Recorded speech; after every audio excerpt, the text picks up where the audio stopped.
more bad government in Nigeria. Nigeria what? The only media that have been consistent speaking against the bad government and for the purpose for reformers. Nigeria what? Yo!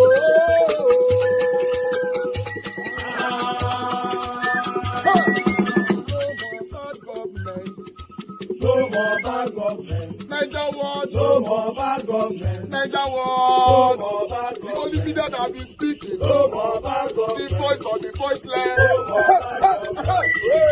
No more bad government.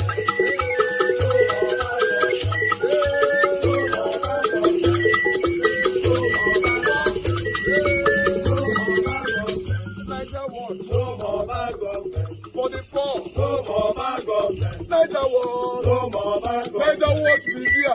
No more bad government. No more bad government. No more bad government. In Nigeria. No more bad government. No more bad government. No more bad government. The only media. No more bad government. The number one media in Nigeria. No more bad government. That have been speaking against government. No more bad government. Niger what? No more bad government.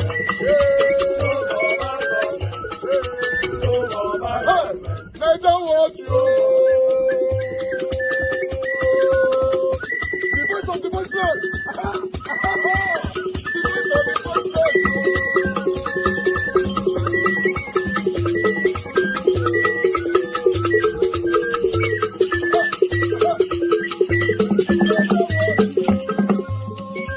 Voice for the voiceless.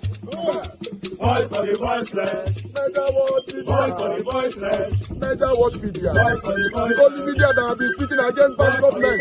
Being consistency since 1944. Voice for the voiceless. Voice for the voiceless. Umuwame. Voice for the voiceless. Umuwame. Voice for the voiceless. Voice for the voiceless. Voice for the voiceless.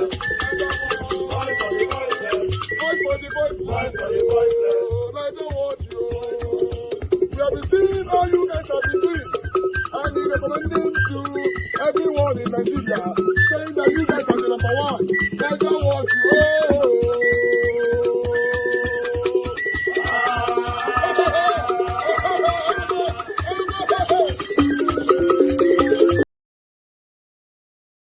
All right, that is international media right there, re-reporting. I would say re-reporting Bola Ahmed Tinubu's credentials. But my concern, my take on this particular one is that what impact this whole news going to have on Nigeria or Nigerian people? If I would have passed through all this, I remember when all these were going on during the time we were all in court challenging the INEC decision, declaring Bola Ahmed Tinubu as the president, the winner of the 2023 general election. But at the end of the day, our court thrown everything out. So my concern now is that this continuous re-reporting news about Bola Ahmed Tinubu, what impact? What's going to happen then? I don't know. So I think all these are currently inconsequential. You know why I have to say it's inconsequential? One, Nigerians are docile. Then our judiciary will never act otherwise. Then our EFCC will not also act otherwise. So what's the need of the reporting? The report that we just played? It's a question I'm asking though, because for me, I see it as inconsequential. Because there's no impact that ever going to come out from that. There's no thing that will ever come out of that. And there's nobody in terms of our agency that will react to that. So what is the need of that video? For me, is it consequential? But I'd like us to move on. But meanwhile, let's listen to Doyin Okokbe on what you have to say here. The conditions they gave were not too favorable, and many were not, directly very forthcoming. In all honesty, the party that gave us the most favorable conditionality and support, and were not, really looking for anything, was the Labour Party. Abure and his gang. I will commend, when people do things that are good, we should commend them. Abure and one Ojuku, who was the national organizing secretary, they, for whatever reason, they did not demand money from us. They gave us accommodation. They even said, if we wanted anything or changes in the ESCO and all that, we should discuss with them. We told them, just hold on to your ESCO, no problem. Let us work together. So we went to Asaba and had the convention, and Obi was nominated. So that was how we started the journey. The journey between Peter Obi and I was based on our repulsion for a northern candidate to succeed Buhari. We wanted a southern candidate in our party, and our party was not going to pick a southern candidate, so we left it. But our union, our cooperation, the basis of our political association between Obi and I was that we will fight for a southern candidate, which in this case was him. So we went for the election, and we lost the election. People say I should not say we lost. We lost. They said APC rigged. Look, if you say APC rigged, which party did not rig? Which election had not been rigged since 1999? I'm a practitioner. I took part in all elections in 1998. In Nigeria, from 1998 to date, were rigged. Was Tinubu the one conducting them, or was Tinubu the one contesting at that time? It's not true. So we have a bad system. Let us agree, and we must look at it properly and reform it for our own good, so that it's not judges that will be determining who the governor of the state will be, who the president of the country will be. Look at the election that we held in America. Nobody went to court. It has been held in UK. Nobody went to court. It has been held in there's no need to go to court if the elections are transparent and flawless. You understand my point? So as far as I'm concerned, to say that because the election was flawed, then nobody won is not true. I was the Director General of the Labour campaign organization, President campaign organization. We ran, a most fantastic campaign. You know it yourself. Yes, we did a lot of mobilization, but we had our flaws. We had shortcomings. The party was, grossly and inadequately arranged to cover a national election. We didn't have what it took when the structure that covers the country was not there. We didn't have it. We didn't have polling agents in more than 80% of the polling booths in the country. How can you win the election? How? Even if you won, if you are not there, they will change it. As long as there are not the agents and the presiding officers are not angels, they will change it. And I said it before, in any country where illiteracy is preponderant and poverty is rife, you can't have democracy. You can't have true democracy. All right.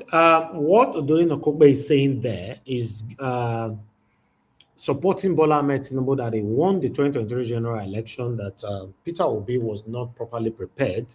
So their incompetence in terms of preparation was very, very alarming. So, and although I disagree with him, I also agree with him. I disagree with him when he said Bola Ahmed Tinubu won the election in 2023. Then I agree with him when he said, the polling unit agents, were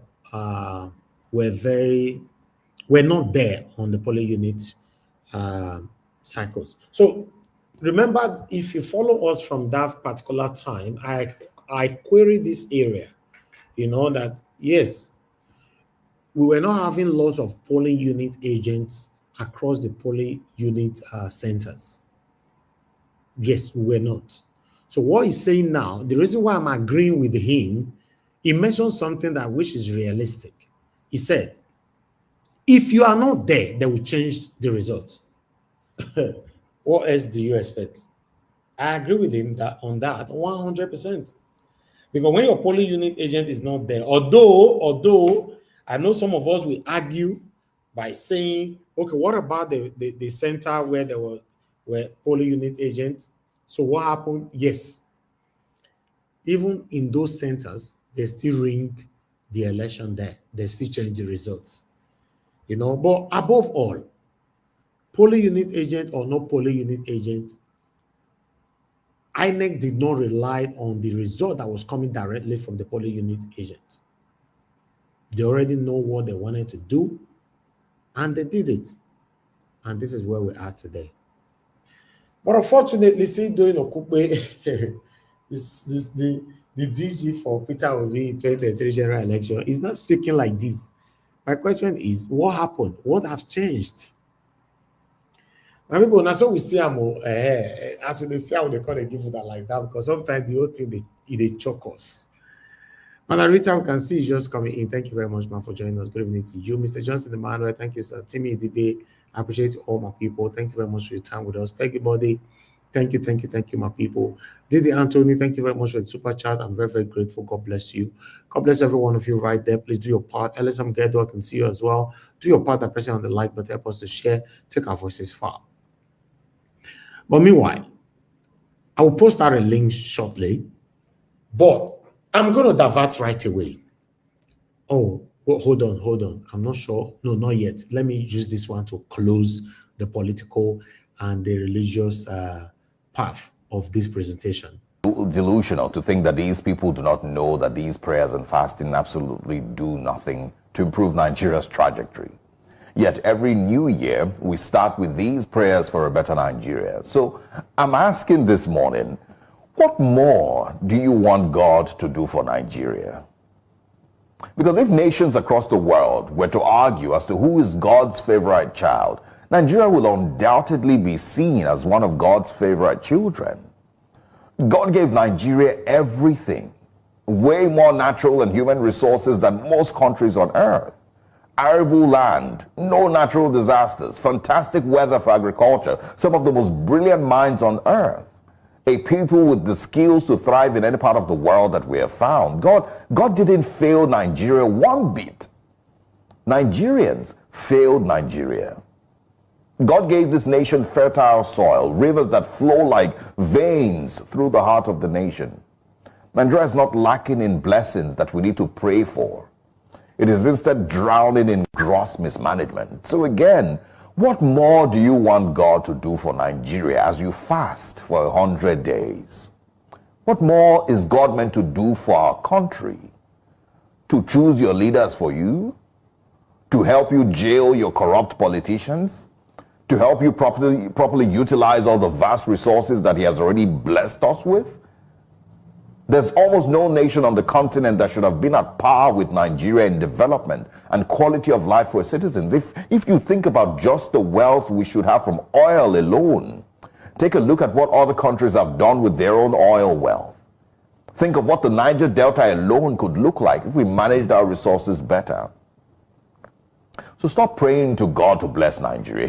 He's already blessed us beyond what we could ever imagine. And again, when you are calling on God to save Nigeria, what exactly do you want him to do? God is not going to run your elections for you. He's not going to run your justice system for you. He will not create a better constitution for Nigeria. All of those things were left for you to handle as Nigerians, the best that you could.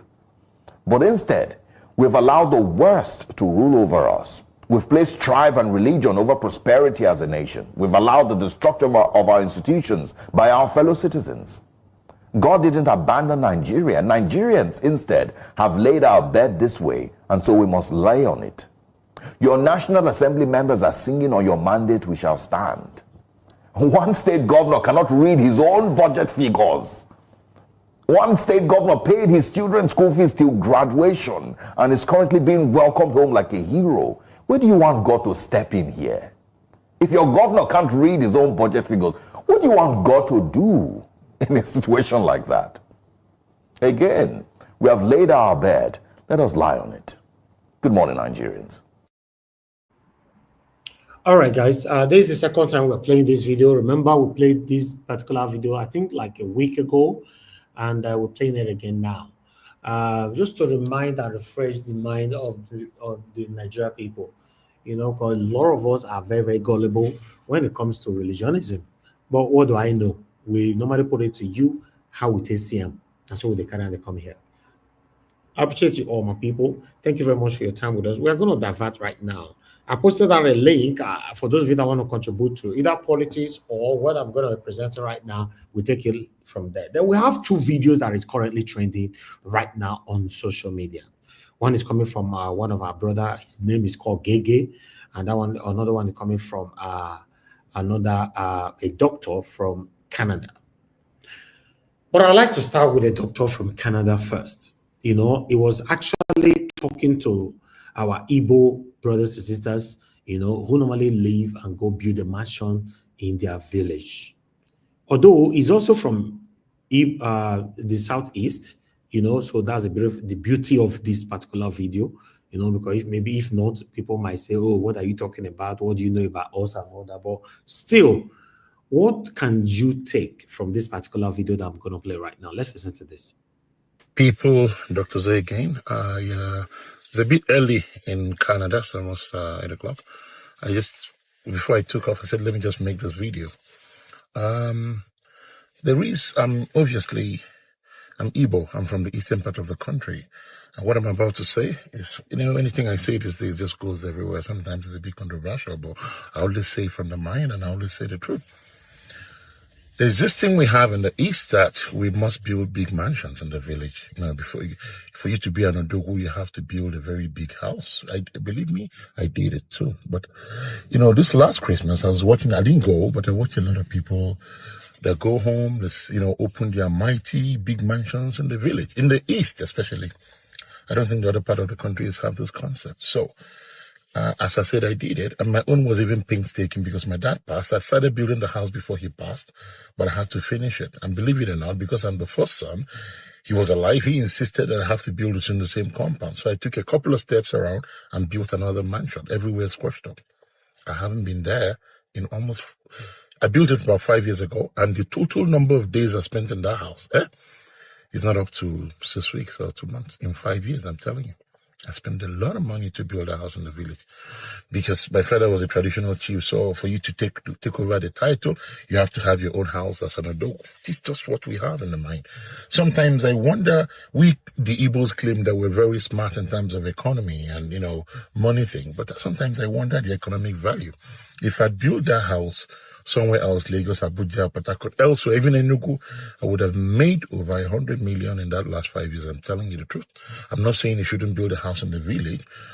What I'm telling you is what I advise my younger ones. I'm much older than them, and I tell them, go to the village, just build small house, 3-4 bedroom, have a big compound in case you want to do something in the future. It's always good to have something in the village, but you don't have to build these mansions like the way we did. We occupy everywhere with houses. It's rubbish. And I'm telling you, what I'm saying to you, I did it. My father did it. My father's friends did it. And their kids are struggling today to maintain those houses. I am spending a lot of money to maintain the house. I haven't been in over almost getting to 4 years because of things going on in the East, insecurity and stuff. So what economic value is? I see young boys, and I said, let me just speak from my mind, and I'll tell you guys, wrong move, man. Wrong move. What I'm telling you now, what I'm saying today, you'll realize it in 25 years, my friend. 25 years. Absolutely no need for those houses that big. Get a big compound, small house, 3-4 bedroom maximum. And, once in a while, go home. If you're still an Odogu, it doesn't matter. But use that money and put it in other better locations. I'll give you money. As I said, if I use that money elsewhere, Abuja and all that, I would have made money that would build that house probably 2 times over in the last 5 years. I'm telling you that. It's a wrong move. As I said, I did it. And I'm going to say to you for free. Sometimes even it becomes a problem for your kids. They will start fighting. What I'm saying to you, I've seen it. I've seen it. My father's friends. They'll start fighting over those big mansions. There's no need for it. Maintain small house in the village, big compound. That's my advice. That's Dr. Zo's advice. And this is coming from a mistake that I made, and a mistake I feel my father made too, and my father's friends. They were odogus at their time. Think about it. I think, in conclusion, a village mansion is a waste of time and a waste of money. Dr. Zo, again, from Canada.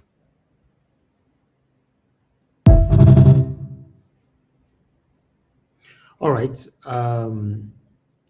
On this one, people reacted to it from his own page, but I only brought just one reaction, which I would like to take quickly before I divert.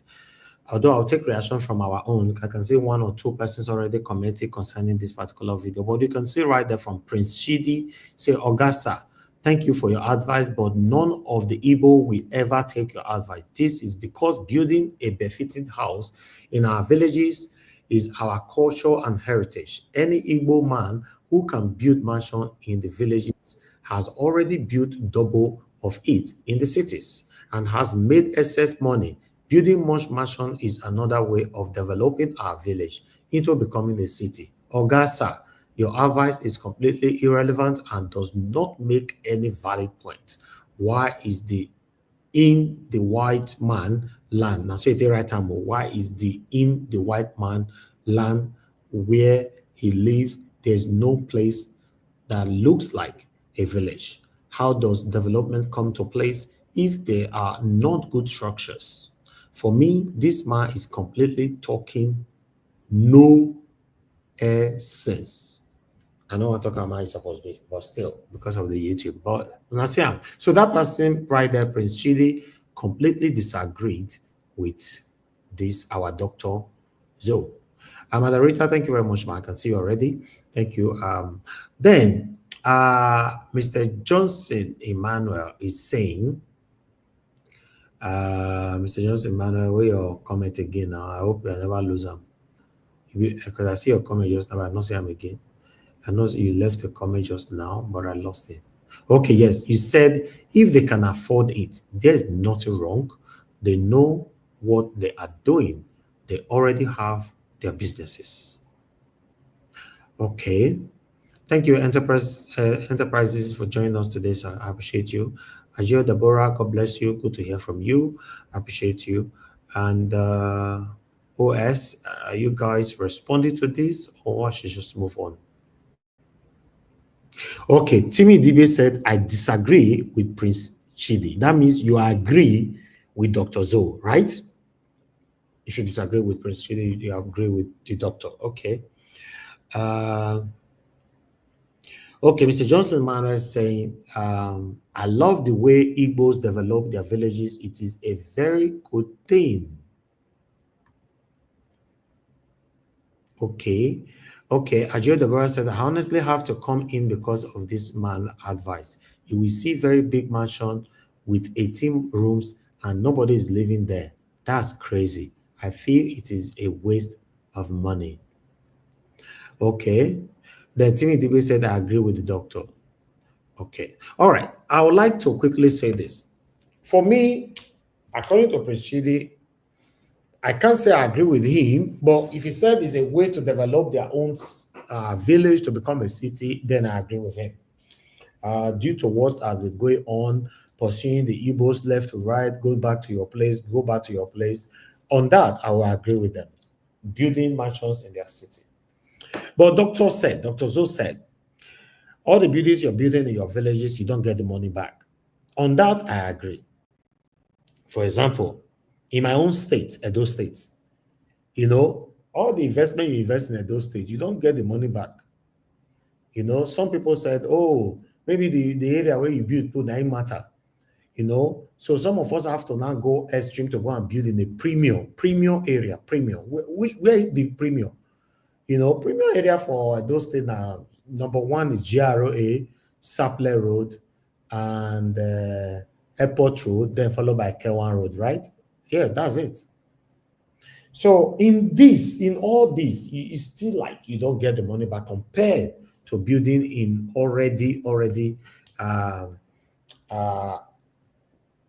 profitable cities. Although you might argue with me that, oh, if you invest in your city, one day it will grow. If that one day, what about me don't old? So what happened to my investment? Although some of us that invested is still there, that's fine. But on that, I agree with Dr. Zoe on that. But in terms of the way they're pursuing hating the Igbos, pursuing them left to right, and they decided to build their own cities, there's nothing wrong about that. Because nobody will come pursue them for their own land. So I'll leave that one right there. But still, we have our brother Gege, who they talk say marriage is a scam. That nobody should marry anymore. He talk for this video, not be small. The video don't go viral everywhere. He talk go left, he talk go right. Because they make I play this video. Make una still tell us what you want to take or think concerning this video. Let's take it from here. Is the new way to go. Baby mama is the new way to go. Marriage is old-fashioned. Don't get married. If you care about your future, you care about your finances, don't get married. Women, they use marriage as a tool to destroy men. Okay, this boy, a lot of people take him serious, while some don't also take him serious. But I'm surprised why this video went circulating everywhere, where the man is coming out to give some references and telling people not to ever get married again, that we should take women as a baby mama and all that, blah, blah, blah, blah, blah, blah, blah. For me, I get take on this one because the thing shocked me seeing this kind of video. But still, I would like to hear from people what people want to say concerning this particular video. But meanwhile, I'd like to start with calls because I can see people calling in right now. Madam Deborah, thank you very much for calling in. Oh, we lost you there. In case you want to call back, you can quickly call back. I think it's too early for me to be redialing anybody right now. Okay, you're calling back. Thank you very much, Madam Deborah. Good evening to you, man. Please talk to us. Hello. Thank you, man. Good evening to you. Talk to us. Yeah, good evening, Mr. Elvis. Good evening to everyone, our viewers and commenters all over the world. Just a quick contribution to your broadcast. Thank you, I man. want to first of all start from the last video that you just presented about the guy that is making a generalized, giving a generalized advice about marriage. I think that's something very, very wrong to do. You cannot just, because of one or two experience, or maybe a handful of experience, use it to generalize that's what happened in every marriage. I think that's very, very dangerous to make, because what he's trying to analyze happened in both ways. He's just talking about the experiences of women, but he's not looking at it happens in both men and women. There are equally women that have made sacrifices for men, that have labored with the men when they had nothing. A good example of the one that just happened that we all witnessed is Yoli Doche and his wife. We saw how they all started and what happened when he had money. He left the woman that had been with him for 17 years and went to marry another woman. So there are many that happen like that. The same thing, women do it as well. So when you're talking into issues like that, I think people should be very, very careful about trying to stereotype or generalize a particular problem. As far as I'm concerned, it happened in both ways. Just like there are bad women, the same way there are bad men. And in the same sense, there are good women and there are good men. So people like that guy should be very careful when you're coming out to just make a blanket criticism and just stereotype all women and to be bad, and you're ignoring the fact that this same thing, men as well do it. So I think you should be careful, and people should be careful listening to such advices, because it happened in both ways. Then let me quickly say something about the man who came to advise Igbos building mansions in their village. I think this is something that happened after the Civil War. I think after the Civil War, a lot of Igbos in the past, they used to build houses wherever they are in the north, anywhere they settle, they build houses there. But I think after the Civil War, what happened was that a lot of them lost properties. A lot of people people took over their houses that they built in other people's states. And I think that is after that experience that they all started building houses in their village. And to me, it makes sense. People might disagree, but if you look at the situation of Nigeria, the way Nigeria is being run at the moment, anything can happen in Nigeria tomorrow.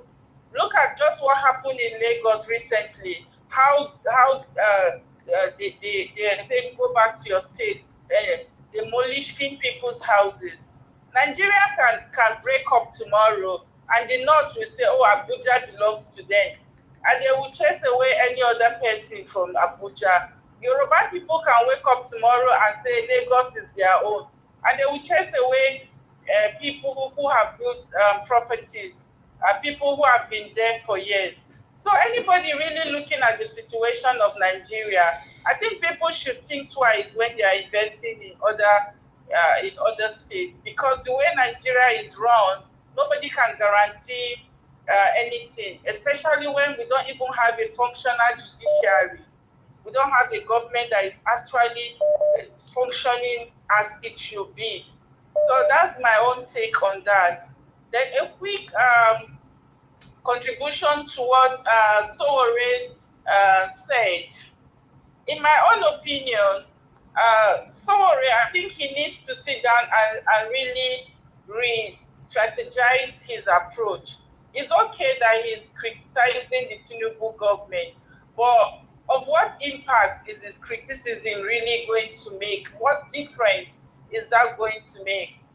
Yes, he has a voice, but like Black Panther said the other time, I think he has to collaborate, work with other people to form a stronger opposition. That's when the impact will be felt. But just making a simple criticism is not really going to change anything. So I really hope that if he's listening or anybody close to him is listening, I think they should advise him, but I don't know if he's going to listen. Otherwise, his impact is not, whatever he's doing is not going to yield any impact. Then let me quickly say something about that. I think the Supreme Court judge that I came out to speak. You see, sadly, he's coming out to speak now because he's leaving. But he saw all those problems there. And what did he do to change the situation? And this is the problem. You see, when things are happening, people don't say anything until when the damage has been done. And he's talking about the Southeast not having any representation in the Supreme Court. But that same Southeast, we have senators, we have all sort of lawmakers and everybody in the House, but they are not speaking out. They are not saying anything. They are just there for their own personal interest. They are not really fighting for their own region or speaking out for their own people. So at the end of the day, this whole injustice is going to continue because the Southeast, I think they have senators as well. They have lawmakers and they have people in all, they have governors and they have people that are speaking for them. But what are they doing? They're doing nothing. So that is what I have to say. Then finally, regarding doing Okupe or I don't know what his other surname is. I heard what he's saying, but I'm just disappointed that if you actually have principles and you believe in what you're doing, he made a lot of complaint about what went wrong in the last election. But the question is, what are we going to do to prevent those things from happening? If nothing is going to change, then the same thing is going to continue, So sadly, that is that. Regarding Tinubu's corruption, like you rightly said, Mr. Elvis, it's a waste of time. Even if they say Nigeria is number one, even if they say Tinubu is number one corrupt president in the entire world, nothing is going to change. Nothing is going to happen. So like you said, it's not going to yield any change because they know already Before you know now, they will still come and defend him. They will still come and say, oh, why are they criticizing him? You're going to see people that will come out to defend what has just been said. Sadly, that's the situation that we are. So nothing is going to change except something drastic really happen that is going to change the trajectory, the way Nigeria is going. Thank you. Obviously, there's nothing like that is happening at the moment. So that is that. Thank you so much, Mr. Elvis. Thank you, man. God bless you. I appreciate you, man. Thank you so much. Yeah. Okay, let me take some calls here. Good evening to you. Your name and where you calling us from? Thank you, sir. Thank you. Please talk to us.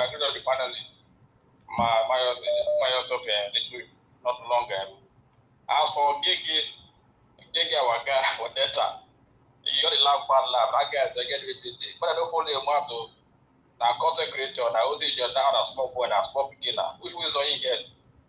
Never saw before you had a guy in Nigeria who knows what they talk. Now, for their own tradition, now they talk all this way they talk about. So, nothing for data, for someone to play for data state. Now, woman, they work hard. Man, will control.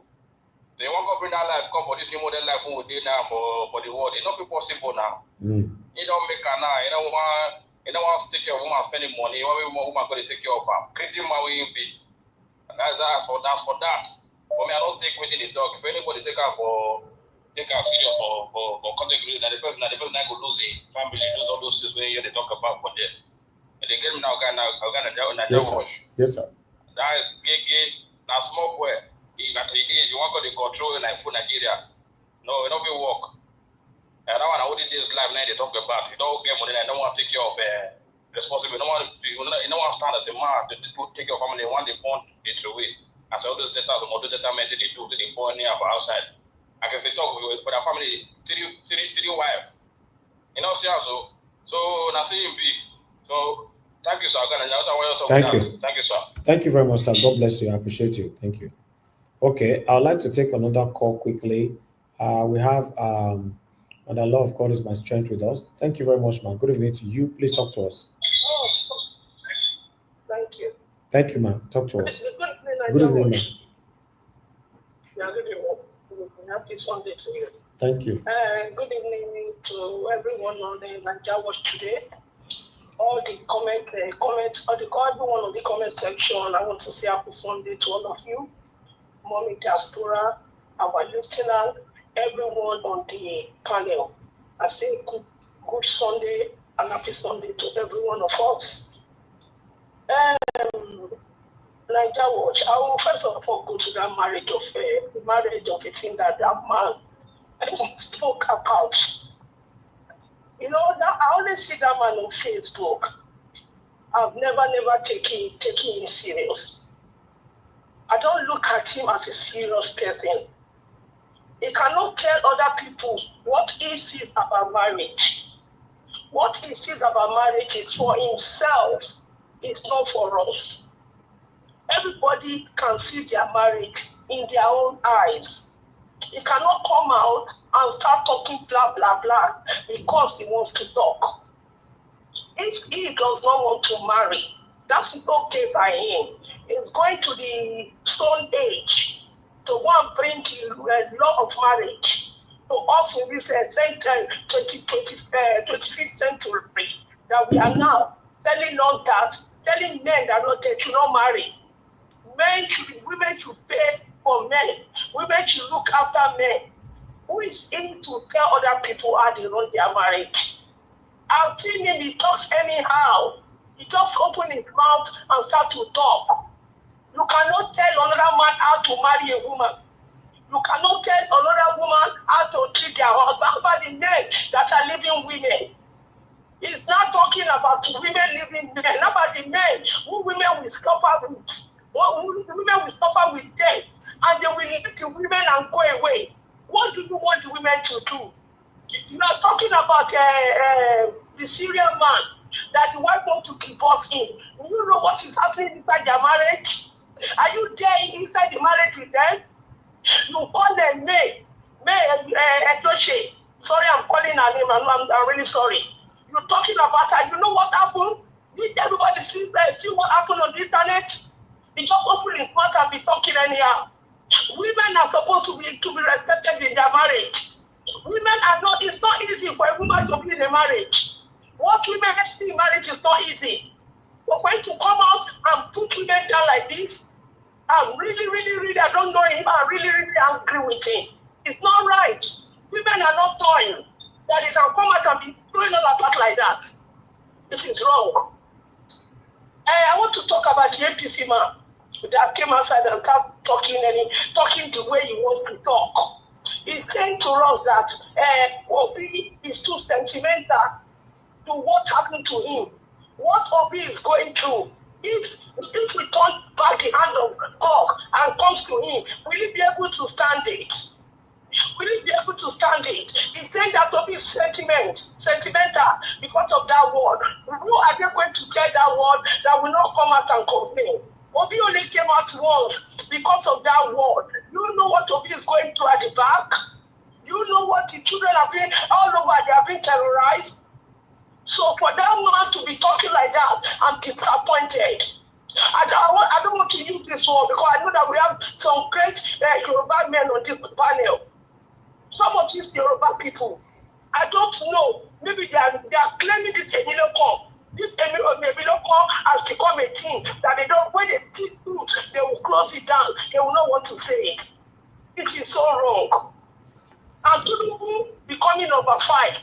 As the corrupt president all over the world. I'm sorry to say that there's a rigging in that thing. The rigging that for them to put Tinubu at number 5. I don't see how that happened. Tinubu should be taking the number 1 position. Tinubu should not be number 5. So maybe there's a rigging in that calculation. Please, they could go back and go and look at it where Tinubu in 4th position. How can you put Kenya president at the front of Tinubu? That calculation is wrong. Something is wrong with it. America had a center it because they are trying to play Tinubu character. So the person that did that how would I call it? A draw or something that they did, it is wrong. Please, Tinubu to be number 1. It is not to be number 1. Doyi, I can see why you are talking like this. No, you go back, didn't call your name. I can see why you are talking like this. Even you are looking at your physique, there's something wrong. You need money to pay for your hospital bill. So you can come out and open your mouth and talk as you want. I just pray for you that God will give you long life. The way I'm looking at you, you need to be in a place of prayer. You need it very well. You are not looking good at all. I leave it there. The man talking about people building a house in their place. Yes, that doctor is a very good, great man who talks very well. And maybe this one that he said, I won't support him. Because what the Igbos are experiencing in Nigeria, I will not encourage them to build up any other place. They should build in their village. The way Nigeria is going out there, Sister Deborah said, and I want to say, Sister Deborah, thank you for all you said. I really appreciate it. Beautiful. The analysis you gave to us today. Very beautiful. People cannot sleep in the other people's land. Thank and you. People build out everywhere. Please, people, build your house in your village. I leave that. I go to fasting. Fasting cannot change the hand of God.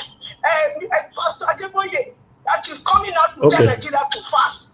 After you have collected money from the government, you now tell it to come and fast. The fasting is God, when God gave you fasting. But Pastor Adeboye, do the fasting yourself. I'm not going to fast to tell my father that I'm too hungry before he can do something for me. You people are spoil Nigeria and you are looking for people to put in hungry. People that have not seen food to eat. You are telling them to fast. How are they going to fast? How are they going to break it? Pastor Adeboye, all of you that are taking from the politician, you people to fast and change that country yourself. Thank you, like I want. God bless you. Thank you. Thank you very much, man. God bless you too. Thank you. All right. I'll come back to callers probably later on. I think I need to move on to panelists right now. Remember, we work with time now, and it's Sunday as well. I don't want us to sleep here today. But meanwhile, let me quickly move to the panelists. Thank you very much, everyone, right there. Guys, help us to press on the like button, help us to share, press on the dollar sign, encourage our work here as well. I really do appreciate that. But I'd like to start with Madarita right now. Madarita, thank you very much for being the first for the past couple of days. I'm very, very grateful for this. At least give me the belief that somebody is here with me. Thank you. I appreciate you. Thank you so much. I'd like you to talk to us. What's your take on all that we've presented? Because it's just three of you. The first three people that we have here, I'll give you all 15 minutes to speak. And anybody that come in after this now will be capped to 8 minutes. So we can take it from the moderator. You have 15 minutes to address 15 all that. minutes. Oh my Thank you. goodness.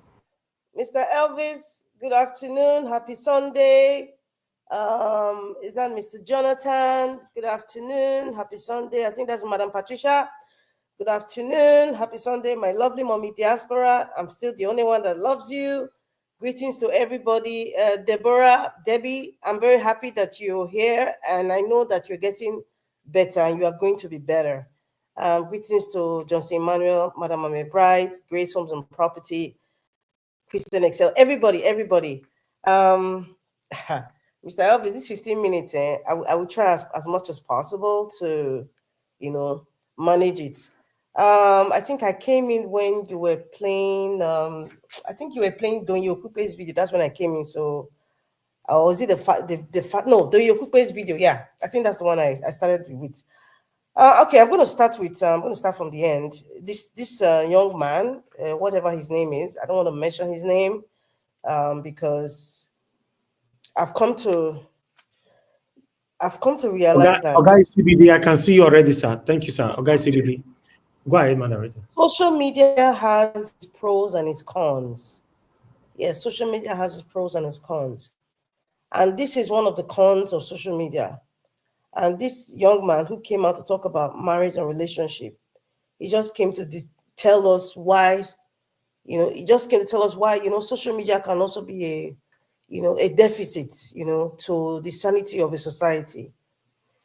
We should be very careful. I don't think a lot of people who make these skits or who want to get some sort of social media attention and, they just want to, get some sort of popularity or some sort. They don't realize that you need to be very careful. You need to be very careful. A man who is in his 20s, a young boy, it's not even a man yet, because real men don't talk like that. A young boy who thinks that because he has a phallus, he's above every other person, or that means you're created to be above women, or something of that nature, or to be like a small god. Having a phallus doesn't mean you're a man. That just shows your biological direction or your biological identity. Let me put it that way. Yes. I will not take him serious, for one. And like I said earlier on, we need to be very careful with the kinds of things we put out there in the name of, I want attention on social media. I want to be popular, because you don't know what life will present to you. You're just in your 20s. You don't know what life will present to you. So you come out now because you think it's funny, or you think you've gotten the media attention you needed. You think that, maybe perhaps this is something, one of the ills of the society that you need to speak on, but you speak on it, based on your sheer ignorance. I'm trying to use nice words because this is Nigeria Watch.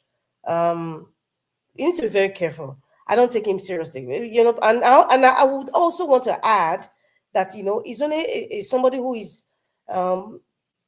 emotionally and mentally unstable will come out like that young boy to speak rubbish, about marriage, relationship, and how you deal with human beings. I'm just going to leave it out there. I'm not going to waste my 15 minutes on that recalcitrant child. Dr. Zoe, he said building, as an Igbo man, he said, why building mansions in the village is a total waste of money. But he also gave a solution too. He didn't say do not build a house in the village. He gave a solution.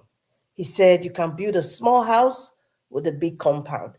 I support that. In fact, now, if I want to be, let's say, for example, now, I haven't built a house before and I want to build a personal house for myself, I prefer to build a very small house and a very big compound.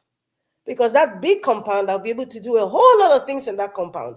There's enough space for my family to come if they need to be entertained, or if, you can build temporary tents if you need to, if you want to do some sort of entertainment, but maintenance culture is even manageable. You can have your own vegetable farm.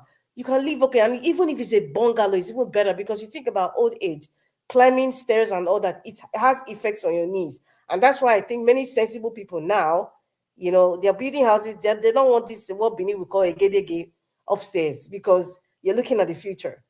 I have seen in so many houses, even in Edo State, where their parents build like upstairs and big houses. In the old age, the man ends up staying on the lower level until he passes on. Because they never ever thought that, they're not thinking futuristically. Let me just put it that way. The kind of futuristic thinking they're thinking is like, oh, this communal life in how they grew up. I'm looking at my father's generation, maybe the man from Bodlon, his generation too, how they grew up. They're communal. You have cousins, you have in-laws, you have, many children that live in that big compound, and you think your children are going to follow that same cycle of having to build a big house, in-laws and families, cousins come to stay. It's not happening now. Things have changed. The world has evolved. Many Nigerians have migrated outside Nigeria. Many Nigerians are having children who possibly would never visit Nigeria, who possibly would never live in Nigeria, and perhaps, possibly, the people who are building these houses might end up being buried abroad. So what is that investment doing for you now? He gave a solution. Build a small, manageable house in the village with a big compound, because we have the land, right? You have the land. And I've noticed something here too. I'm talking about, where I live, Canada. You see many people who are retired, they are buying condominiums now. Most of them, they've lived, they've worked, they've retired, their children are grown, their children have started their life. They can no longer maintain the big houses, or what, even if you want to call it a semi-detached house, or a big house anymore. Why? Because maintenance is hard.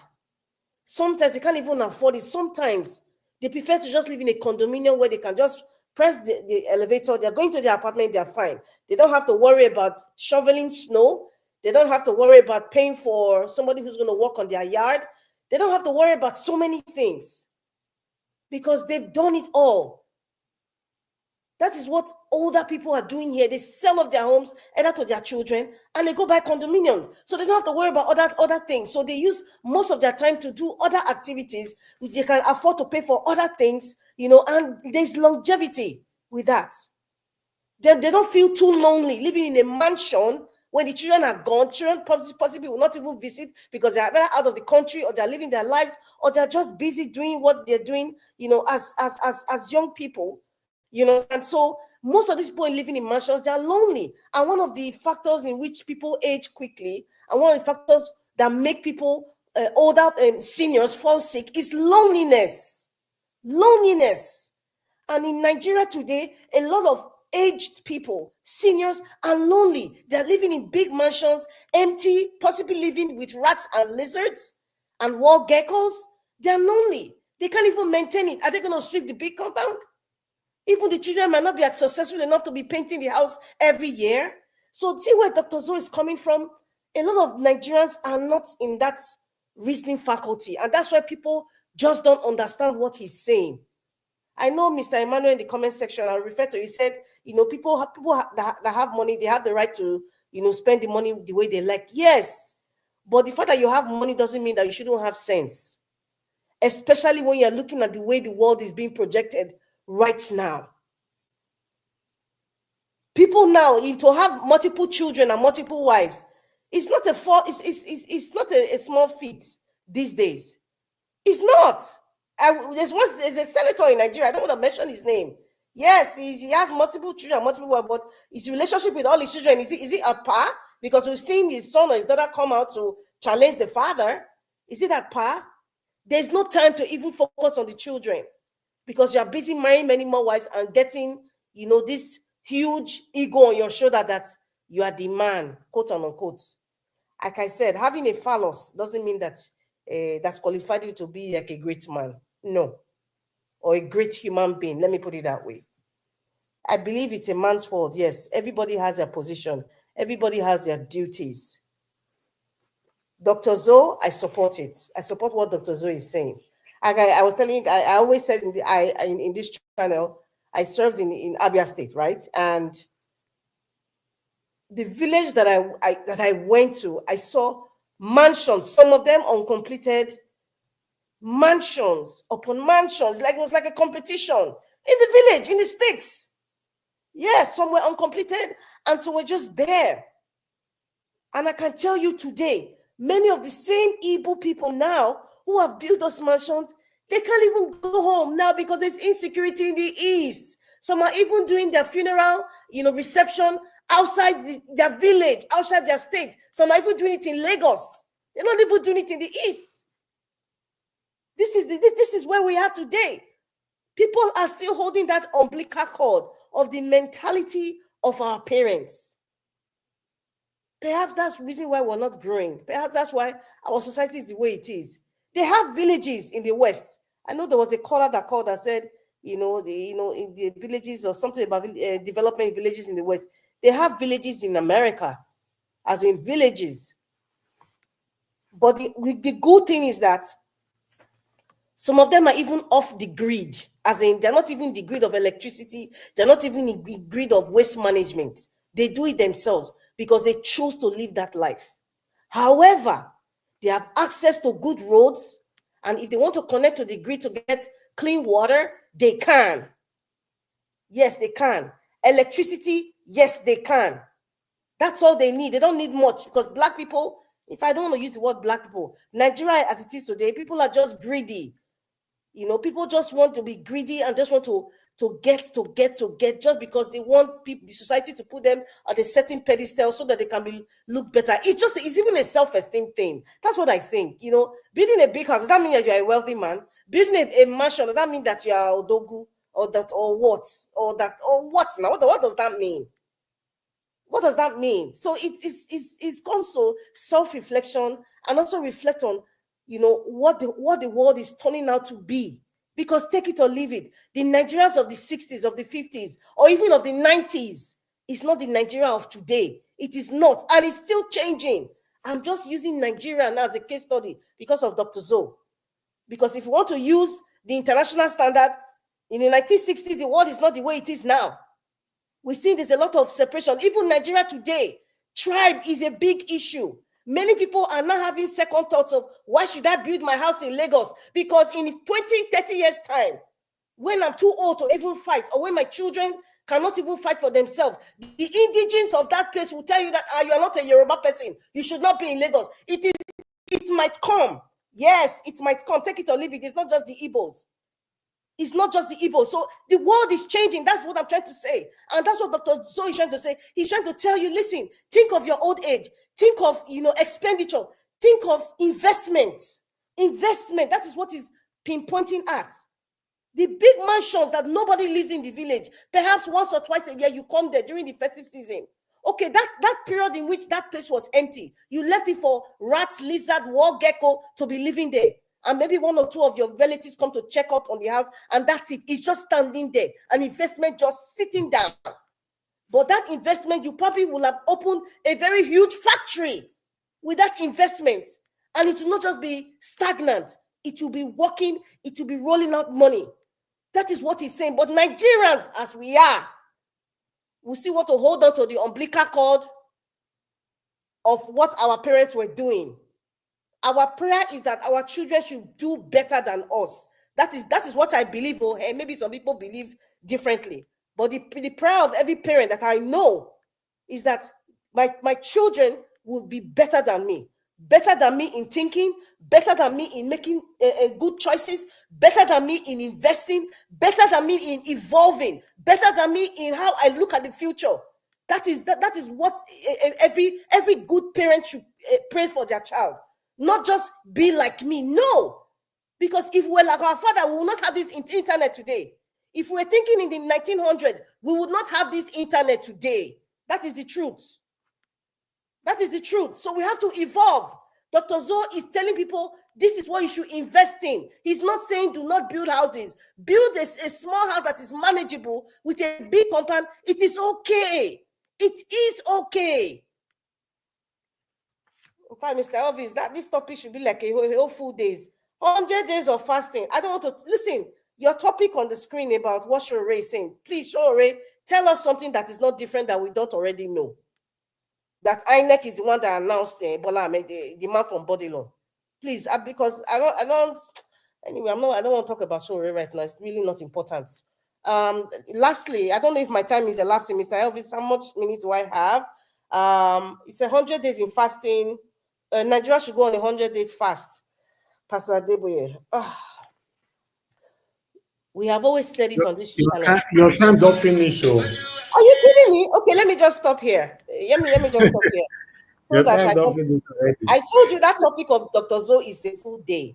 You know, I will just stop here. Let me obey the rules of the channel. On the second part, I'll come. You talk about that. That's fine. All right. Thank you, sir. Thank you. Thank you very much, ma. Thank you. Let's come to Madam Patricia, then Mr. Jonathan. Madam Patricia, thank you very much, ma. Good evening to you. Please, I'd like you to talk to us. Good evening, Mr. Elvis. Happy weekend to everybody. Those on the panel, thank you for your time with us today. And of course, the people on the comment section, good evening, good morning, good afternoon from wherever you're watching us from. Mommy Diaspora, good evening. Thank you for your love and for all that you do for us. We appreciate all your sacrifice. May God reward you mightily. In Jesus' name. And of course, please click on the like and share button. The $ too is there to be used. Thank you so much. And also, I want to appreciate those that have already super chat Mr. Elvis today. Thank you so much. God bless you. Yes, Mr. Elvis, is it Gege or whatever? What is his name? What's it called? I've been looking for how. Yes, Gege. Looking for how I would do a video to him, you know, honestly, because I think the guy is just talking rubbish. You know, he's not a wise person at all. I don't know whether because somebody, if they give you a microphone, then you will just start to open your mouth and say things that are not factual. For me, I think he's just a young man that doesn't know his left from his right. So that's how I classify him. And his stance on women, that women should not marry, that no man should marry, and I think he doesn't really know what he's talking about. He's too young to dive into things that are too high for him. These are high matters, that you have something between your leg. It doesn't mean that that you've known it all. So I think if he's hearing me, he should have a rethink about how he presents his whatever he wants to present. Because to me, what he has said doesn't make any sense. There's no logic about what he has said. Okay, his own stance was that if he wants to marry somebody, then they must do it in the traditional way. Even if you do it in a traditional way, I am an Urobo woman. My father is an Urobo man. I can say I met my grandparents, okay? And my grandfather was hardworking. Likewise, my grandmother. My grandfather did not use my grandmother as the one to feed him.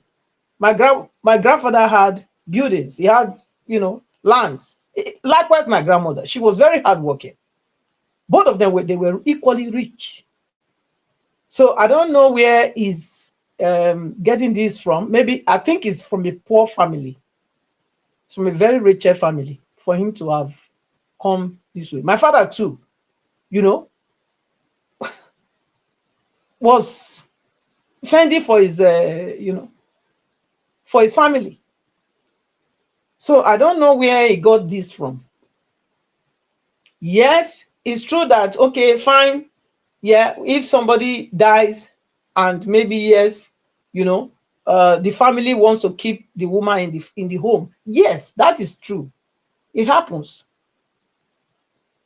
It happens. But it's a thing of choice. If the woman wants to stay within the family, she can.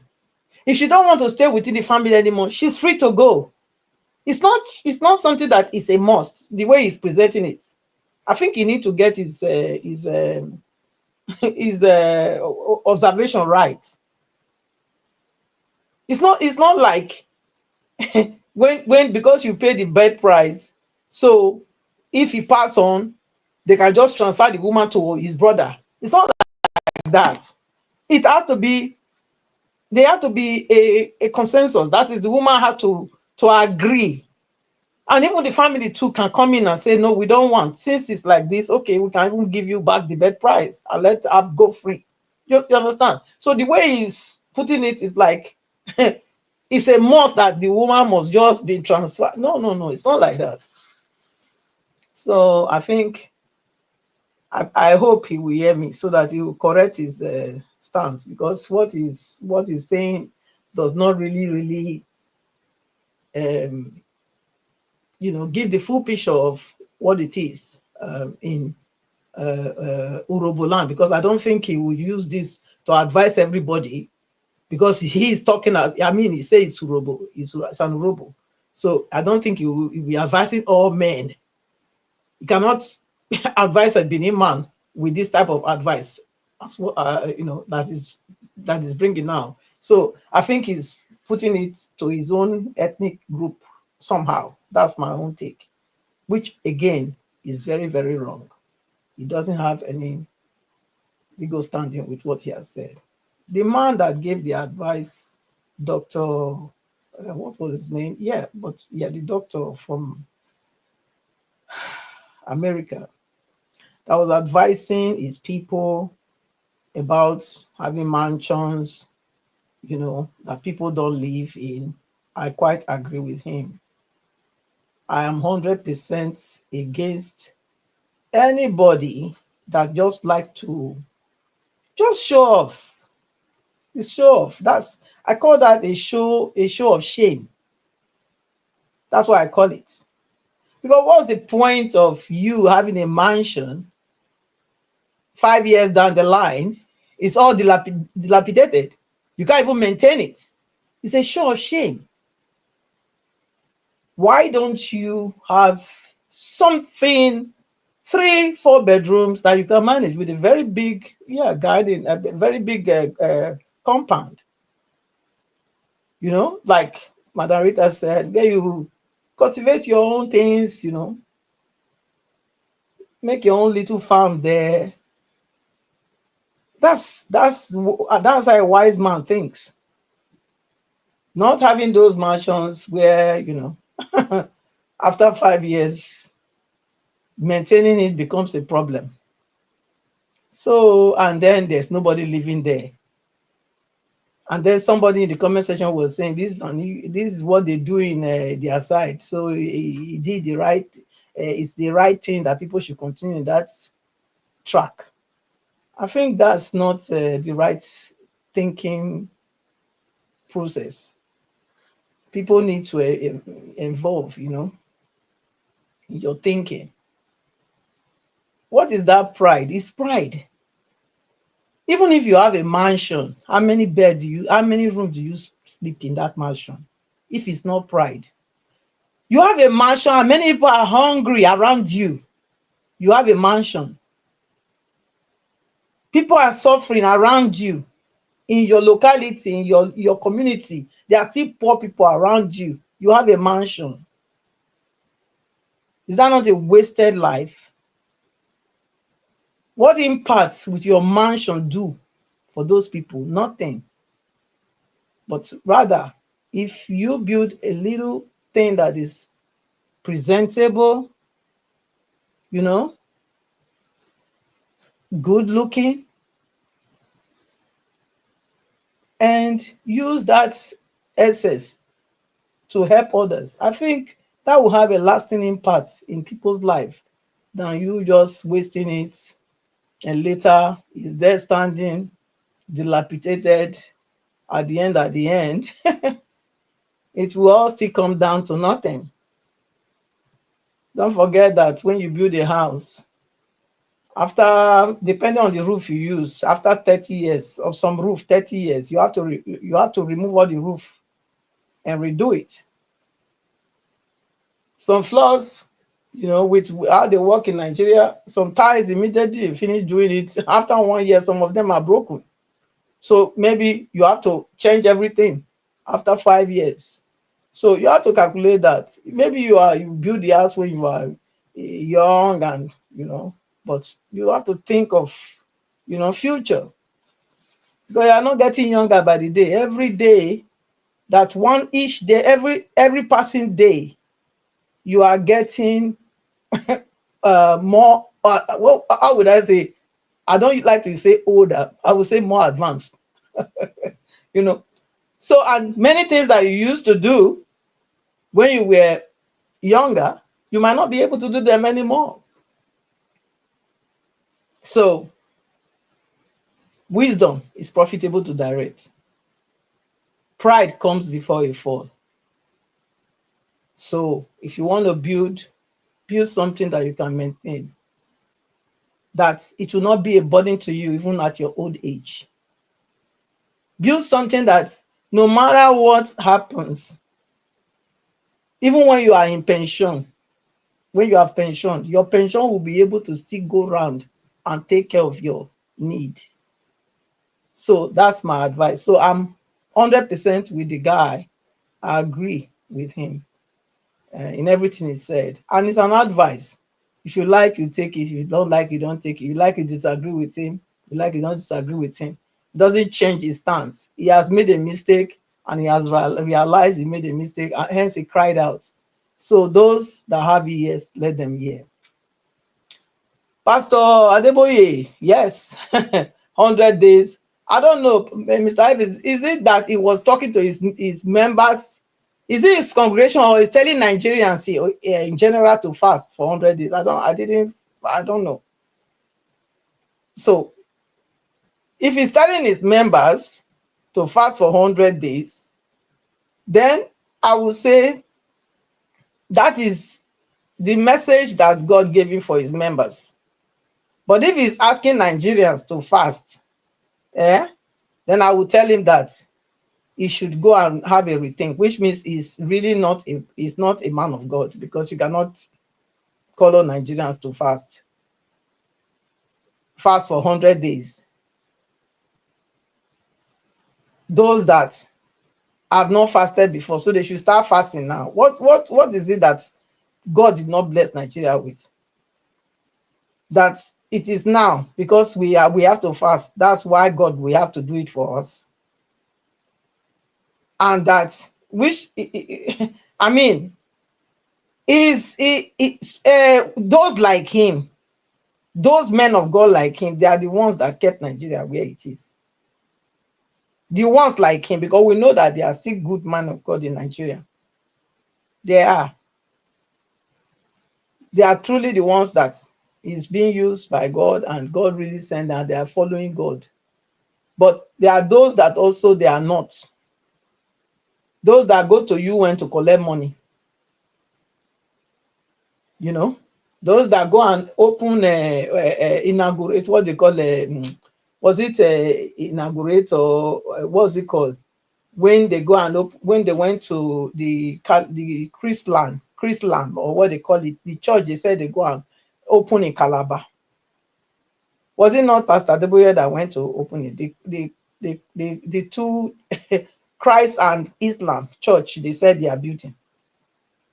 It was Pastor Adeboye that went to put the stone. So so you can see that There are those that are falling from grace, but yet many are blind, they can't see it. You can't tell us to pray for 100 days. As I'm here, I only fast when my spirit tells me to do. It doesn't matter who is fasting. If I'm not comfortable with it, I will not do it. I have to be comfortable with it. Within my spirit, I will know when to fast. So for somebody to come out and say fast and do this, well, you're on your own.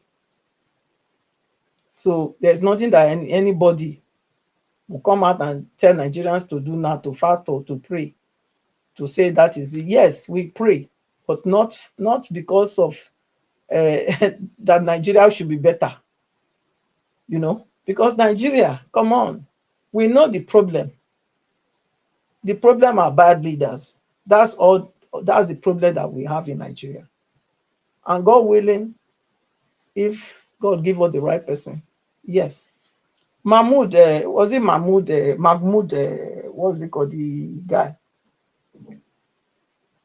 I think it was yesterday you presented this case, whether he was asking for how much? 126 million. So I don't know why we are still having this discussion with Mahmoud. Why Nigerians are not demanding that it should be removed, and that the president should not have that power to choose or appoint the INEC, what's it called? The INEC president, the position of Mahmoud at the moment. Because otherwise, if we go to election in 2027, we are still gonna, it's still gonna be the same thing. The election is still gonna be rigged. I think this is what Nigerians are supposed to be demanding now. Electoral reform. That's what we're supposed to be demanding. We're supposed to be demanding it. Because without that electoral reform, everything that we are planning to do in 2027 is just going to end up the same way that 2023 ended up. So I don't know. Because I mean, if Mahmoud is there, and if there is no law passed that the president should not be the one appointing INEC chairman, then we have a big problem. Because the INEC, as far as I'm concerned, they are not independent. You understand? So, if that being the case, we should just, nobody should go and vote. They should just let them do what they normally do. That's my take. Because there's no need for anybody to go and, queue up, go through those stress, waste money, and then at the end they already know who they are going to give the whatever to, the presidency to, or the governorship to. There's no need, or the senator to, or the House of Assembly rep to. They already know. There's no need. Let them just do their game, since they say Nigerians doesn't matter. So that's what I will say. I don't know anything about Doye, even if she was talking about was it how that Obi came, and and that they have enough people in the polling units. Yes, and then if that's the case, I don't know whether that's true, but if that's the case, so he said they only have people in 20% of the 774 local government or polling units. So if that is the case, 774,000. If that's the case, that they only have 20% representative, so then how come? So all the money that was spent, where did they spend the money then? Who did they give it to? So that's another secrecy that have been revealed, if that's the case. Because if you only have 20%, what they call it, what are they called again? Please, if you know the word, help me, because I'm a little bit tired at the moment. If you have your agent, your party agent on the field, on every polling unit. They're supposed to defend your votes, their party votes. But if you say there's only 20% that were covered out of 774,000 local governments or polling units, so how is so where are all the monies that was spent? Where was the money spent? The money that was raised, where was it spent? So that's another question for another day. Mr. Ivis, I will leave it here. Thank you so much.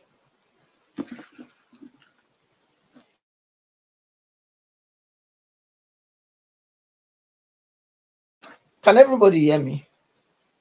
Yes. Mr. Jonathan, I think you are the next. I think Mr. Ivis maybe is busy. Okay. Yeah, Mr. Elvis is not. I think it's off. All right. Thank you, Madam Patricia. Thanks for your submission. I believe I believe all the panelists they are hearing or they can hear. Hello? Please, can you guys Hello, speak? we can hear you. Okay, we can hear all you, right. sir. Okay, thank you. Thank you very much. I greet you all. God bless you all. Welcome, all panelists. Mr. Elvis, I greet you. God bless you. I'm Mommy Diaspora. God bless you abundantly, ma. And all the commenters and the callers, I greet everyone. Happy weekend and welcome. God bless you all. Today I really don't want to waste my time on that guy talking about women and marriage. To be a total waste of time. I just need to mention that so that you can know that it's not relevant at all. It's a waste of time. So I'll just leave that, and I will go straight on to these houses. Building houses in the village. All this. See, I just have my own is just an advice, just a general advice based on my own experience, personal experience. It's just an advice. In as much as I don't agree to the fact that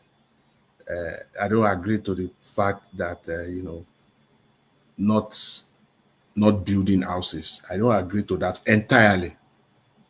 However, especially to those of us or Nigerians that are living outside Nigeria, I think this advice is my own personal advice. You don't have to take it. It's just a personal one. You don't have to. And I'm not holding anyone to take it. But on my own personal experience, especially this advice goes largely to those of us or Nigerians that are living outside. What I've seen over the years, by the special grace of God, I've built houses back home. But it is when you now look at it, you now you look back. You just look back. It's like we are creating a generational problem ahead of us. A generational problem. We, especially those of us living in diaspora right now, we are creating a generational problem for our children. Especially those of us that have not in any way exposed our children to Nigeria at all. They can't speak the language. Ask them. They really don't want to go to Nigeria. They really don't want to live in Nigeria. Most of these houses that Nigerians are building, especially those living outside Nigeria, you are literally creating a generational problem for your own children. If this can, if we can get this, we'll take a step back and then we'll moderate it. So it is on that line of moderation that I will agree with that doctor.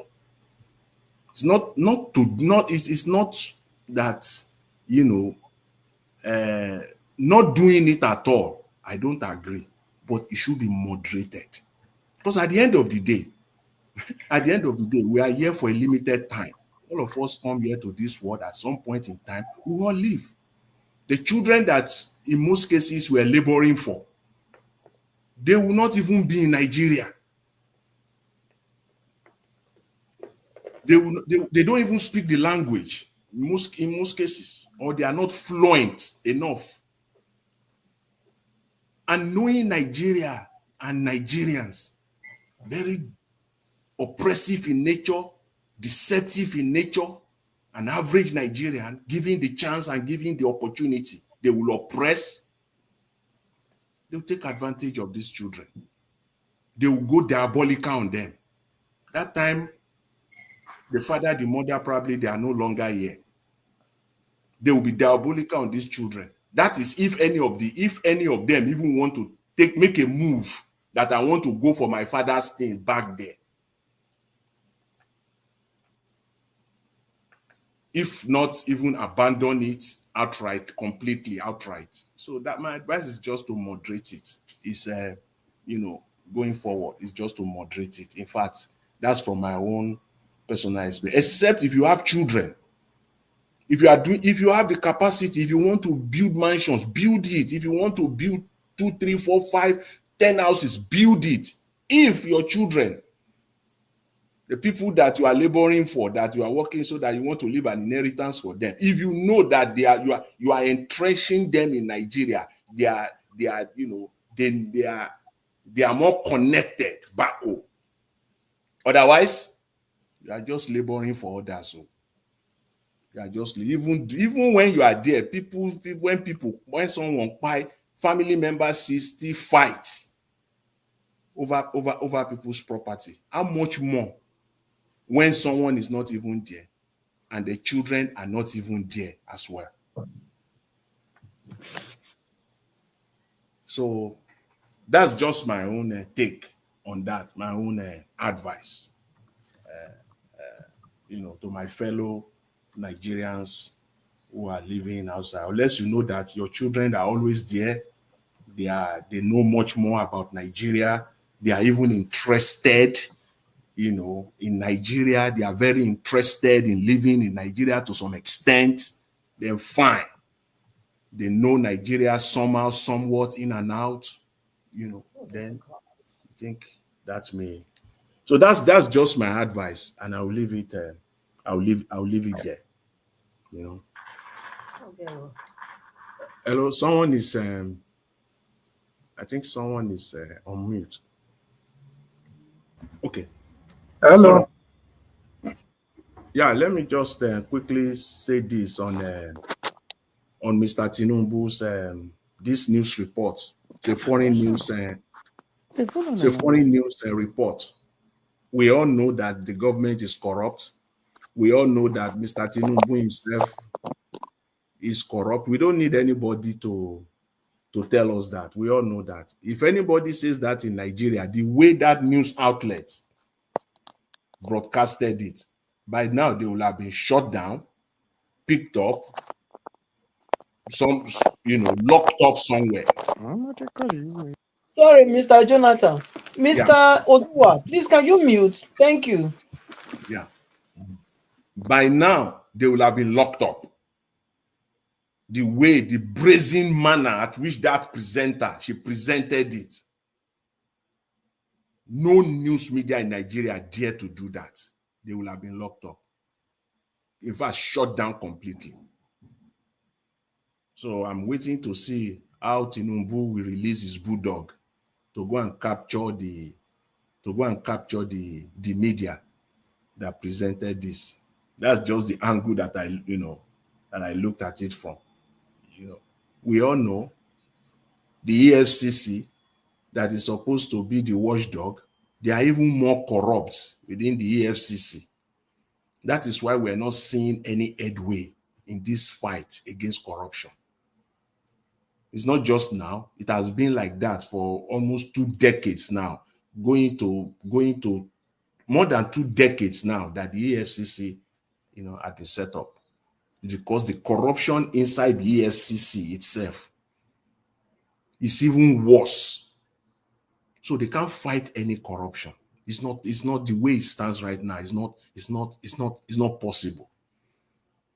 Just the way we have the INEC, that it is the chairman, it is the president that will appoint the chairman of INEC. It is the president that will also appoint the chairman of EFCC. And the EFCC chairman dare not to go after the president or anyone that is associated with him or anyone that are in his good books. He dare not. So we have not started as far as corruption is concerned. It's terrible. We just have not started. And with the anchor, the new central anchor, who said that Nigeria is not lacking in blessing. Yes, Nigeria is not lacking in blessing to a point that we need to pray for Nigeria. Nigeria is not lacking in blessing. You see, when they pronounce this fast, 100-day fast, 50-day fast, whatever, it's part of the entanglement. It's a way to capture people's mind. Nigerians need to liberate themselves out of this. It is not fasting that will liberate Nigeria. Nigeria does not need fasting. Nigeria does not lack any. Nigeria is a blessed nation, tremendously blessed.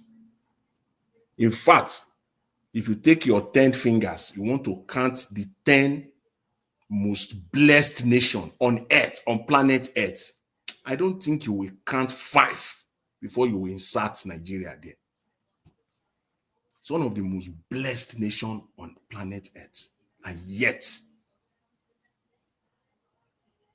has the most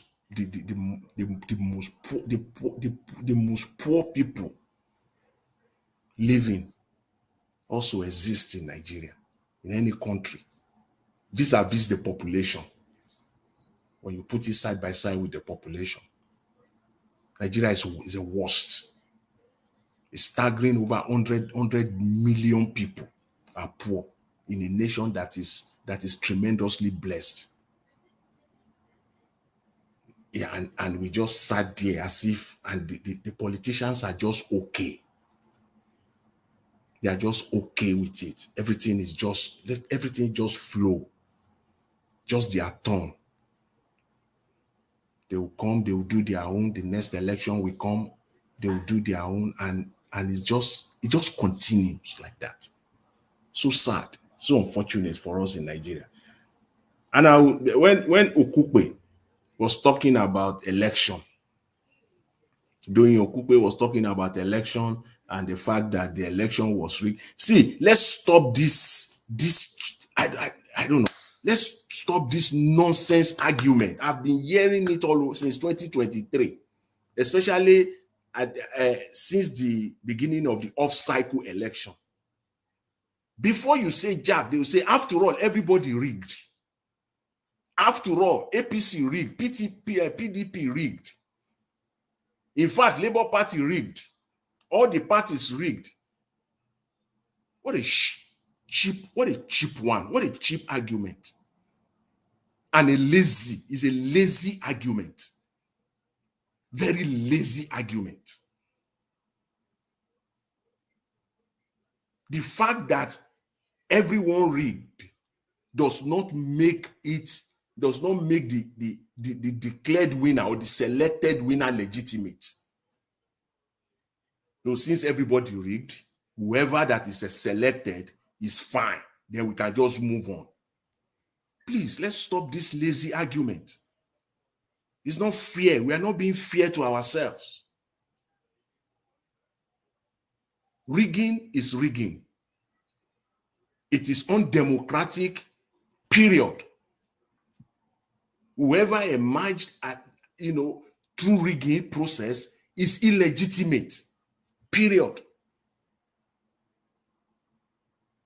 There's nothing like the idea that Labour Party did not have enough agents made it easier for them to rig. It's also another cheap one. It's also another cheap one because all this problem, I'll put it at the feet of the leadership of the Labour Party. It is at the center, the leadership of the Labour Party is at the center. That leadership compromised the 2023 election and still compromising the party till date, today as we speak. That's why my own assessment, as of now, I don't see the party having any headway going forward. I just don't see. The party was it has been analyzed and facts have been put out there. You know, Mr. Peter Obi came out, he gave us his budget. Aisha Yusuf told us how she worked to ensure that she didn't pay money to some dubious Labour Party leaders who wanted to collect money. One individual wanted to collect money for 40,000 agents. Can you just hear that? 40,000 agents. And she wants Aisha Yusuf to transfer the money to him so that he will be the middleman, right? Talk of corruption. And she refused. So the entire mess came from the party itself, from Labour Party. But we shouldn't fall to that cheap argument that even if there were no agents there, that shouldn't constitute or give the room for the other party to rig the election. And even if they have to rig, not at this level. And again, Okupe said, he think that when they are talking to Nigerians, they think that they are the only one that have the liberty to talk, or they are the only one that are seeing what is going on in Nigeria. He said the election was not flawed. Can you just hear yourself speaking? The election was not only flawed, it was significantly flawed. Mr. Jonathan, you have 3 minutes to go. Yes, I'm rounding up. The election was significantly flawed, roundabout. Where did you get that from? Where do you want to start from? The 2023 presidential election was massively rigged and significantly flawed.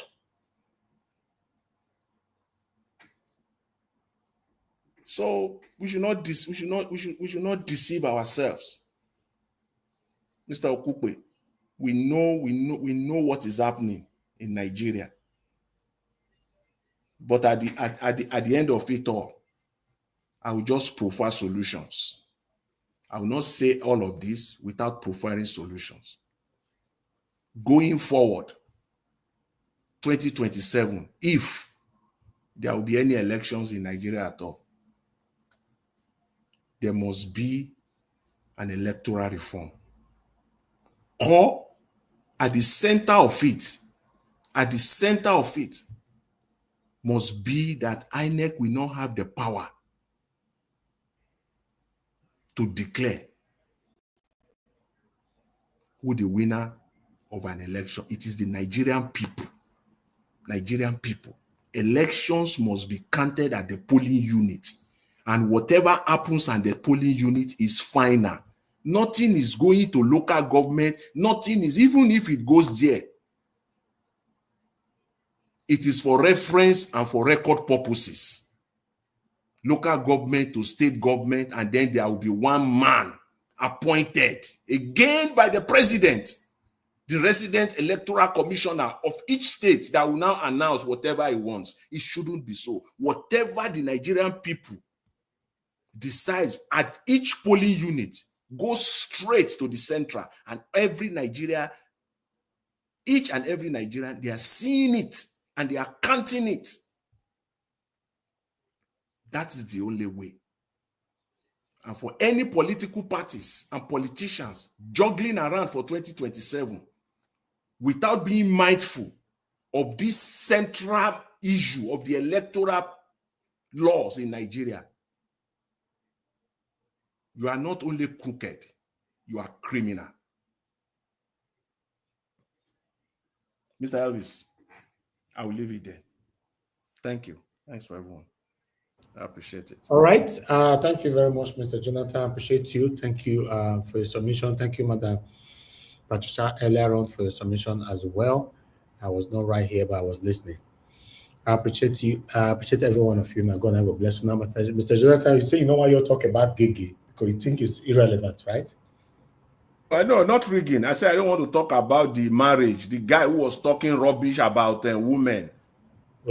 I think the women have done justice to that, and it's even a waste of time. I mean, see, imagine me spending 5 minutes or 4 minutes on that and leave other important matters. Okay. That guy should enter house as my Madam Rita will say. As Madam Rita, they talk. Just enter. Don't show your face at all. Thank you, sir. I appreciate you. Okay. I would like us to move on. Guys, CBD, you are the next. Good evening to you, sir. I would like you to talk to us. You have 8 minutes. It's good to have you on the show. Good evening, Mr. Elvis. But I thought I was also going to get 15 minutes, like all that. No. I passed the 15 minutes before you came into the panel now. All right, let me quickly get to it. Greetings to the panelists and everyone listening, the loyal and trustworthy listeners, and also everyone Diaspora and everybody in the panel. Greetings to everyone. And now, just quickly to that Gege guy. To be honest, personally, I feel like maybe it's just there are these people. Currently a lot of people online do so much to remain online. So they see a lot of things just to trend, and it's so unfortunate that we have gotten to that that time in society whereby people, it doesn't matter the kind of thing they're saying as long as it gives them attention, so, and that shows lack of creativity. It means you don't have nothing much to offer, so it means you just got that fame by chance, and instead of making good use of it, now you're trying to cause controversy so that you remain relevant. So it's quite unfortunate. Obviously, whatever he's saying doesn't make any sense. But at the same time, I will speak a little, just like very briefly on, you see, Nigerian culture. I feel like a lot of Nigerians that have not traveled abroad or that have not even gone around Africa, because to be honest with you, I'm more of a African. I've gone around Africa more than even outside Africa, and they don't understand that Nigeria is one of the few societies left that marriage still, there's still kind of a cultural value on the institution of marriage more than some other societies out there. And that's why when I see some Nigerians fighting, they're talking about women talking about men, and thinking as if their problem is the most unique or is the biggest, is because they don't understand. It doesn't mean that all these other African societies do not have some traditional, respectable kind of family system, but a lot of it is gone. There's so much single mother menace, and like there's just so much going on in some of these countries, and you cannot pin it on one of the genders. You can't say it's just the women in those countries. You can't say it's just the men. So sometimes, but me, I will always look at the men first, because right from the Bible, from the beginning, when a society or a system fails, the Creator asked the man for accountability, even before the woman that gave him the apple. So there's a reason for that. If you claim to be a leader, then you make sure that whatever you're leading does not go left. So, having said that, I just feel like Nigerians should embrace their culture. There's one of the reasons, there's like this trend or this kind of demand for Nigerian, people want to get married to Nigerian men, white, black, any race at all. There's just this thing. And one of the reasons is just because of the value and the kind of culture that we still have, this loyalty to marriage. Obviously, it's not like everybody in Nigeria is like that, but most of the people they still have value for that, So then let me leave that there. But let's not take that guy serious. I think he's just trying to trend. He's trying to remain relevant, and unfortunately, he's doing it very, shamefully. So then this thing of the house building in the east and all of that. To be honest with you, people should build house. People should build houses. In fact, I would have understood more if the doctor had said something about as you're building, also make like a timeline, kind of a plan, a timeline of you returning back home. Because I don't know if you understand, we had this movement that was recently revived in the East called Akurolo, meaning let your wealth get back home. So, and even before that, it has always been a thing. You build a house in whether it's in the village or in any town, any place in the East. And I think it's just a little bit exaggerated because of social media. So people think like most of the people building houses in the East are not abroad. And they are also building, the ones in abroad are also building. But most of the people building are people in Nigeria. In fact, many of them are based in the East. Maybe they're in, like one of my in-law that lives in Aba. He just completed his house in Anambra because he's from Anambra, you know. So it's not about, so when you see all of that, people think, oh, these people are all from abroad. No, no, no. Most of the ones abroad are not actually, it's just a fraction of them that are building. And I need more of them to build. Because at the end of the day, the conversation should be, how do we take, make East or, as Igbos, how do we make it a place where you not just only have a house, but also you can, everything can be, that can sustain life there, that can sustain your life, just both the businesses and everything. And there are businesses. Onisha, Anambra, a lot of people, do you know the population of Anambra? So when we say some of these things, I think sometimes, not because of we are intentionally trying to sound ignorant, but because of the wrong information that has been fed to people for long. So a lot of people have a wrong perception of the East. Because even as it is right now, the only places that are really dealing with insecurity in the East right now, which people are really angry with those governors, is Anambra State and Imo State.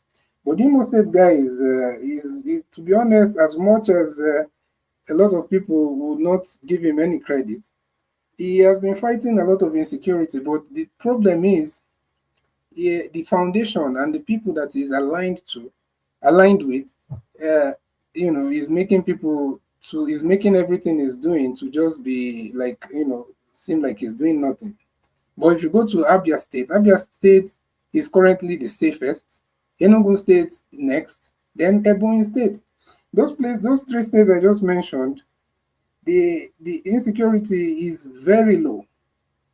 And at the end of the day, that is what we want. So we cannot say, okay, because of obviously some people don't know when someone is talking about the East, it's good also to kind of have a clear understanding of, okay, there's insecurity, which part of the East. Obviously, we know it's, you can just say it's in the East, that's true, but it's not as, we just need to get into details. And you see what Alex Oti is doing, and I thank God that this is the time that at least some of these governors, unfortunately, most of the governors in the past, they've never done anything to kind of change the narrative, But recently, we've had these governors like Alex Oti, he was a revolutionary governor. You see everything he's doing. Abia State, and I was even wondering, Abia State should have an airport before most of, before even Ebonyi and Imo and all those places, because of the kind of economic activities in Aba, and then and he's already doing that, So in the next few years, obviously, a lot of Igbos are going to go back home. Well, that's the plan. So where are you going to go if you don't have a house? Build the house. If you don't have anybody to stay there, let one of your kingsmen or whoever, they should go and be looking after the house for you. But I understand when people are saying that don't just build. Me, I also don't support some of the design of those buildings whereby you see just giant blocks and maybe there's no much grain or whatever around. But mansion, build it. Whatever you can build, build it. Because that is the plan. We're all going to go back home. We are abroad, but are we going to stay here forever? It's not everybody that wants to remain here for in the next maybe 20 years. I've always said the kind of traveling abroad that I support is the one that you have a timeline, you plan. If it's 15 years, if it's 10 years, well, what's the point? You want to go and stay in the cold for I don't know how long, then you look like somebody that no, you should have a timeline. You go back home, and if you had some things you've invested in, you start making a living or retire from those things.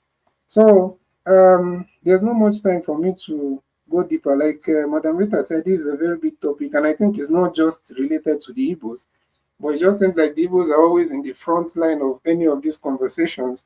But it's something that I think is a Nigerian thing generally. You will continue from your second submission. We need to move on now. Okay, all right, sir. Thank you. Thank you, sir. I'll come back to you shortly. Thank you very much, guys, for your submission. I appreciate you. Mr. Oduwa, it's good to have you on this show. Good evening to you, sir. I beg talk to us. Your 8 minutes starts now. Good evening, Mr. Najawash. Happy Sunday. Good evening, all the panelists. Mr. Elvis, happy Sunday you to forget all. me. Mr. Prince Alabo, no, I think Mr. Oduwa came before you now. I be the fourth person will come before you. As you announce those people, now me enter before these two people where they talk now. Or maybe your network logged you out. I don't know why, because according to my screen here that you guys cannot see, you are second to the last, which the last person is Black Panther. Okay, but don't worry, you are still here. I'll call you when Mr. Oduwa is random. Thank you, sir. Mr. Oduwa, quiet, sir. Okay, thank you. Good evening, mommy in diaspora. Happy Sunday. All the commenters, listeners, and viewers, happy Sunday to all. Well, I thank everyone who has spoken and those who will still speak. I'm not here to defend or to break down anybody. But life is reality, and we have to say things the way it is. I will start with for the comment of the comment that this our brother make on the women. Well, it seems I understand that women will not take it lightly, or men will not take it lightly. It is not the duty of anybody to advise anybody how he will live his life. But it's still a duty of people to still put some things in perspective for people to view. It is not only gay who have a view of a marriage of these modern days. Those who they marry in our forefathers' time, or our grandfather, or our fathers, or our supposed fathers after our father's age, we see marriage as something profitable. But this modern era of this need-damn proposed marriage, you have to understand that it's no longer marriage. You see, that is why I say people that it is managed. Let's come together and manage ourselves. Because what they call Christian marriage now, and now live Africa mentality of life, and now living in a Western life. And if they are living the Western way of life, it will be better. But they just borrowed those things and put the white cloth on the surface and did not put the character of those things. Now, the black woman want you to marry, which they call legal, and it's a law that it is only one man and one woman, which they borrow from the white, and they did not put the way the white practice their own.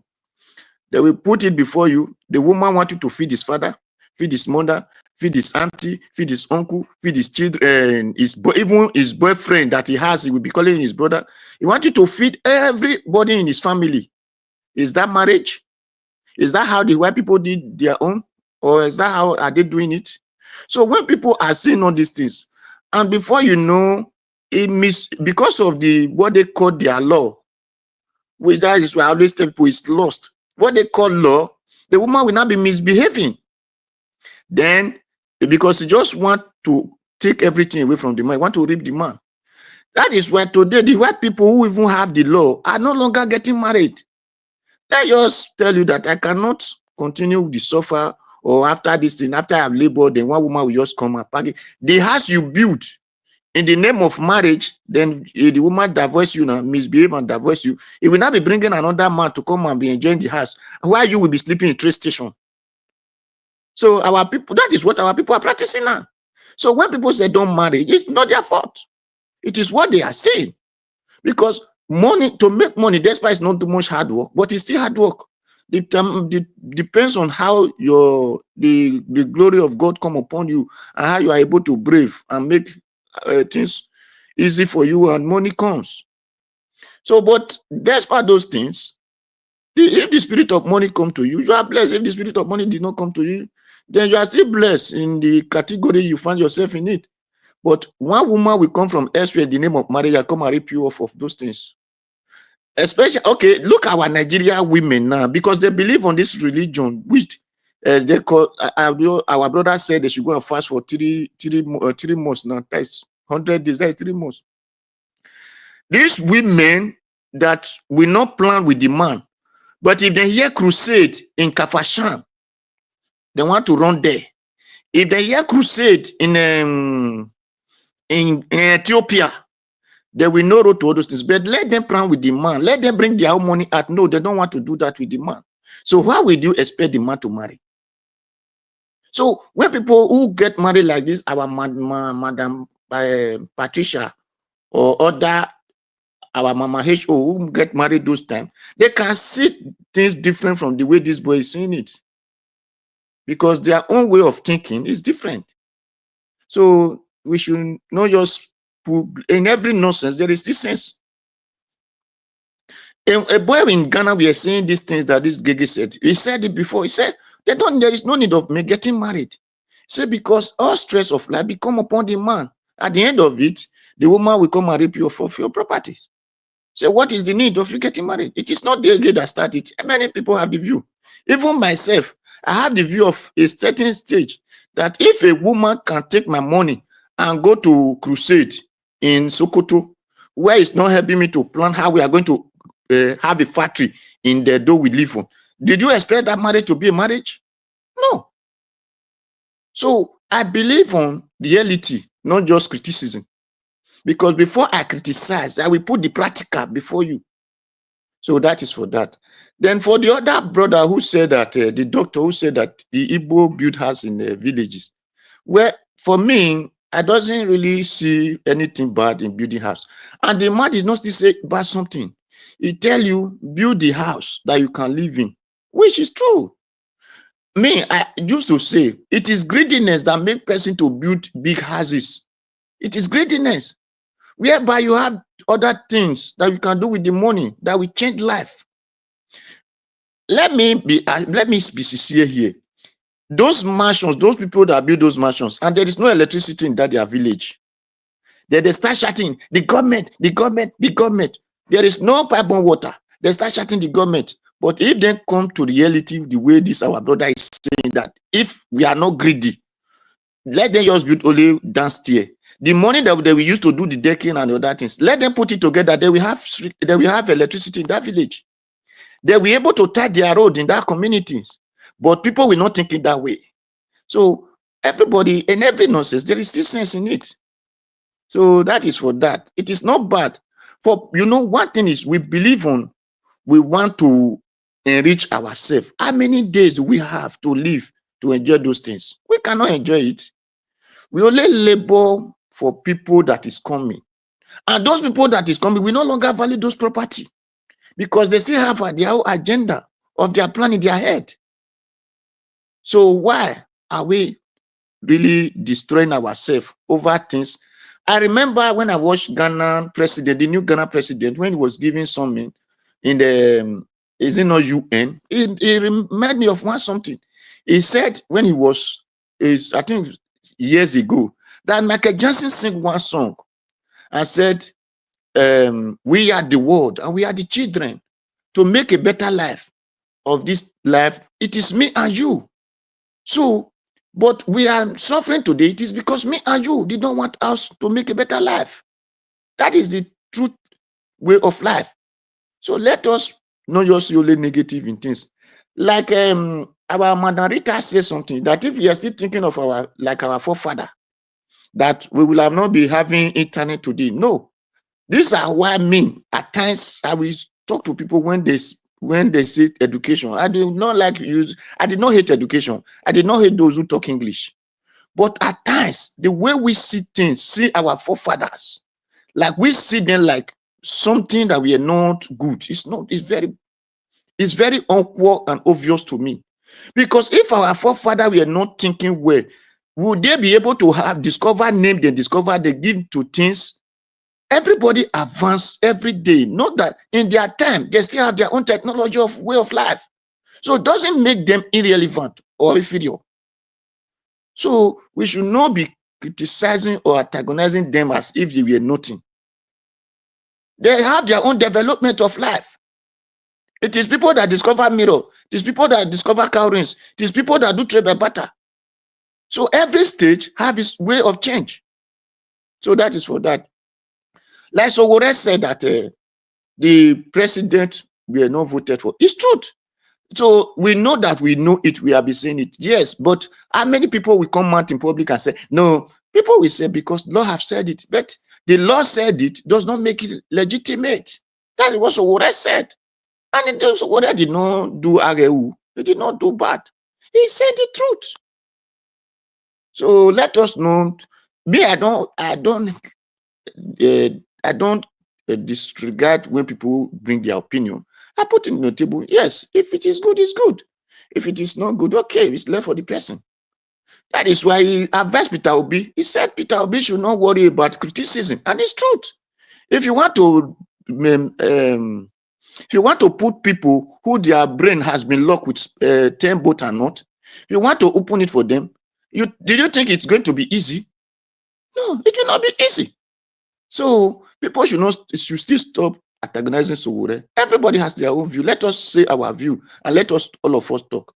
The way Sowore is fighting, if we see 10 people that is fighting like that, the country will be okay. So let us not be saying Sowore because he's fighting and we did not like his view and Sowore is no longer something. No, please. Then anyway, everybody said something and he still said Labour Party did good.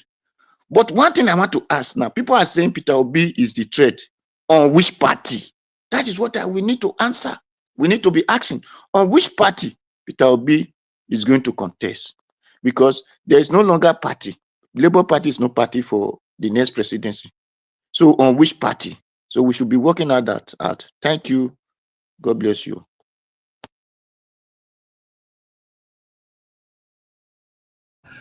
Okay, Mr. Odoa, God bless you, sir. Thank you very much for your submission. God bless you. I appreciate you, sir. Finally, Prince Alabo, thank you very much for your patience. Sometimes this do happen, although on the screen here, the way we have it here, now it be reach your turn, but I don't know, maybe you left and came back, but you have always been there. That means those people, according to my screen, they came before you. Sir, it did not come before us. Let us not deceive ourselves. I watched everything here. It did not come before us. Thank you. No, that's fine, because my screen, what I see here, Madam Rita, Madam Patricia, Mr. Jonathan, Oga CBD, Mr. Oduwa, Oga Prince Alabo before Black Panther. But anyhow it happens, we are still here. We all are still going to give our submission. Talk to us, sir. Good evening to you. Prince Alabo, you're not there. Can you guys hear me? Yes, Mr. Ellis. Okay. Yes, Mr. Naija Watch. I can available. hear you. I can hear you. Oh, Can okay. you hear me? Yeah, I can hear you, sir. Please talk to us. You have your 8 minutes. Good evening to you once again. All right, my brother. Good evening to everyone. Let me just stand on the existing protocol. It's a wonderful topic, but let me just talk more on the case, something that really affects the country and not the gay issue. I just think it's because he's a young guy, he's a Gen Z generation, and he does not really understand what marriage is. I think when he grow old a little, he will understand the importance of marriage to know that, okay, baby mama and the wife is a two big different something. It's not something you mash together.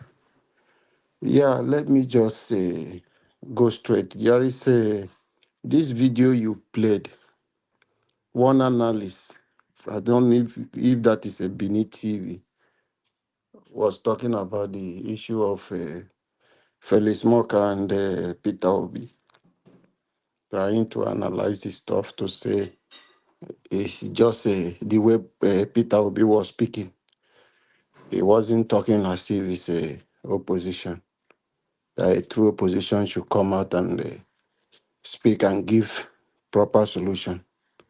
I don't know if that man actually go through the speech of Peter Obi giving out a solution to APC government on what to do, but they did not pick that one out.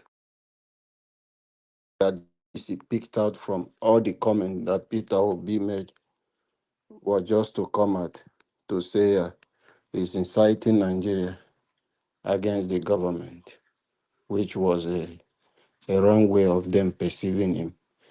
To be frank, Peter Obi is someone that already Nigerians has believed. They believe in him, they have faith in him, they have confidence in him. He's a politician, but people trust him more than any other politician in Nigeria. People are willing to do a lot of things for him because they think this is our Messiah. This is the one that is concerned about the people. That is one thing you see APC are looking at. Because you will see Atiku will attack, Sowore will attack. You will not see APC go after those ones. The question is, why are they going after Peter Obi? Because it's the problem on their flesh. It's something, he has done something that our president will never forget. This is the man that have been to Lagos to beat him. If governorship election and presidential election should happen the same day in 2023, at least a Labour Party governor would have been in that place today. So you don't think APC will underrate that kind of a person. So that is why the way they come to Peter Obi, if they have their way, in any way they can silence him before 2027. Because they are not seeing Atiku as anything. They are not seeing Sowore as anything. The only threat to APC is Peter Obi. If Peter Obi decides today, this is the way I want to go, it's going to be a problem to APC. That is why you see them sending. And you see them, they will always send your brother to come and attack you. They will send people of your tribe, your same language, to come and make the battle for you. And they will fall and come. So you will see both of you will be fighting. Then they will sit down somewhere and be laughing. It's the same thing when Tinubu wants to bring the tax reform bill. Akpabio step out and they brought the deputy senator who is from North, since the North is against the bill. That one stood in. You saw what happened with him with Ndume. You saw the man came back a letter and said no, just to be free with the northern leaders. And this deputy senate president came back and everything he said, he works opposite to it, to align with his northern agenda. So that is how Nigeria will play politics. Mr. Elvis, I sent you a video, which is my call. I don't know if you have seen my video, which I am calling for electoral reform. This is time for us to begin to push. If we don't start now for this electoral reform, with this current pattern and this current INEC, today, INEC is seeking for times 3 of the money in his own budget for 2025 of what he took during last election. You ask yourself question, what is INEC doing with this money? Do you know how much INEC is budgeting for only to defend case in the court? We want to reduce those costs because Nigerians are suffering. If we can have a better electoral reform, where we don't have any need of going to court, it will be very important. So we need to begin to push. Whichever angle we can take this, you think whatever you are saying, people are not hearing. People are listening. People can hear us. Let's keep pushing, asking for this electoral reform. We shouldn't keep quiet. Politicians will not do it. We have the power to do those things. We have the power. We have to show them. And how do we do this? We need to get the keys and padlock, like I'm saying. Politicians hold those padlock and key for Nigeria. So we have to look for a way to take it back. The only way for us to take this key and this padlock from them is for us to go through the electoral reform, where they will have value for citizens, where they will have respect for citizens. That is the only option. That is the only way out.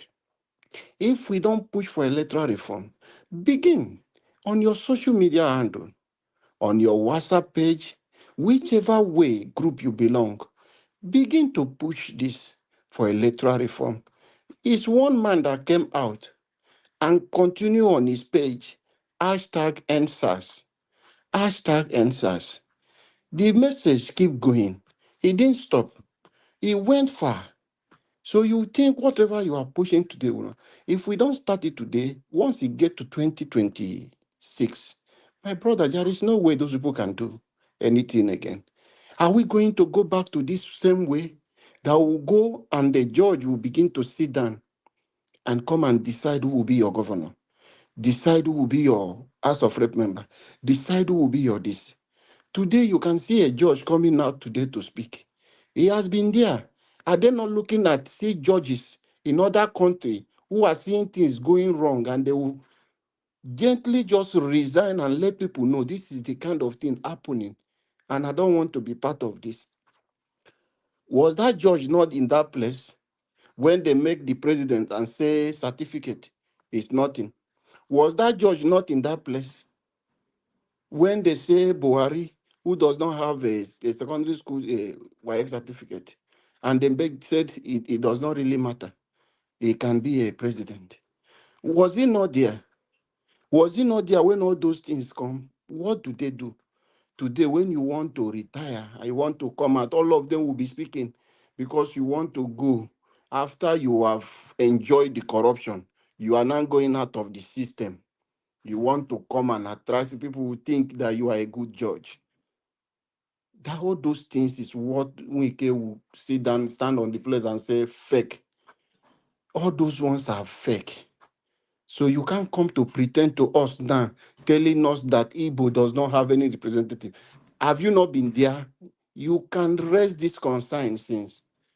You can do it since and say because there is no equality, there is no transparency in the system, I am stepping out, not to wait until after you've eaten the fat cake, you want to step out to go and rest, enjoy the corrupt money you have taken from corrupt politicians. You come and tell us, Nigeria, this is what this is what you observe. It's really shameful to them. For us to maintain integrity, you have to let people know, even when you were there, and step out to say yes. Because of my integrity, I don't want to stain myself. That is why I'm resigning from this position. So that is where we'll find ourselves. So I want to appeal to you, Mr. Niger Watch. I sent you to push out for the electoral reform. Send this message across to Nigerians so that Nigerians can hear us. That is what we want for our nation. Electoral reform now or never. If we leave it beyond now, politicians are not going to help us. We are the one to help ourselves. So we need to hold them accountable, call our senators, call our House of Assemblies members, call out House of Rep members, call all of them and tell them this is what we want. We have to make the move. If you sit down, Akpabio is not ready to do this because they want to benefit from the corrupt system. None of them will be willing to do any electoral reform if the citizen will sit down in their houses. Let us come out and do it. God has given us the power to do all those things. We need to exercise that power that we have. And for the Adeboye telling us to fast, yeah, it's asking people to fast. Yeah, because he's enjoying from the government. He wants more to come. So people want to join him. The question is that they will not come out to condemn. When we were growing up, we know what happened. We know Bishop Idahosa, blessed memory, how we speak truth to power, even during military government. I've never seen any bishop today. I've never seen any spiritual leader today doing the kind of thing that man did. But we believe the time is now for us citizens to wake up and take back our country.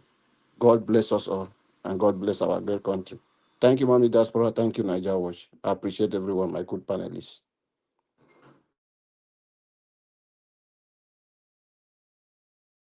All right. Oga Prince Alabo, God bless you, sir. Thanks for that submission. I appreciate you. I'd like us to move on now. The last person on the panel is my brother, Black Panther. Black Panther, talk to us, my brother. You have your 8 minutes. Thank you.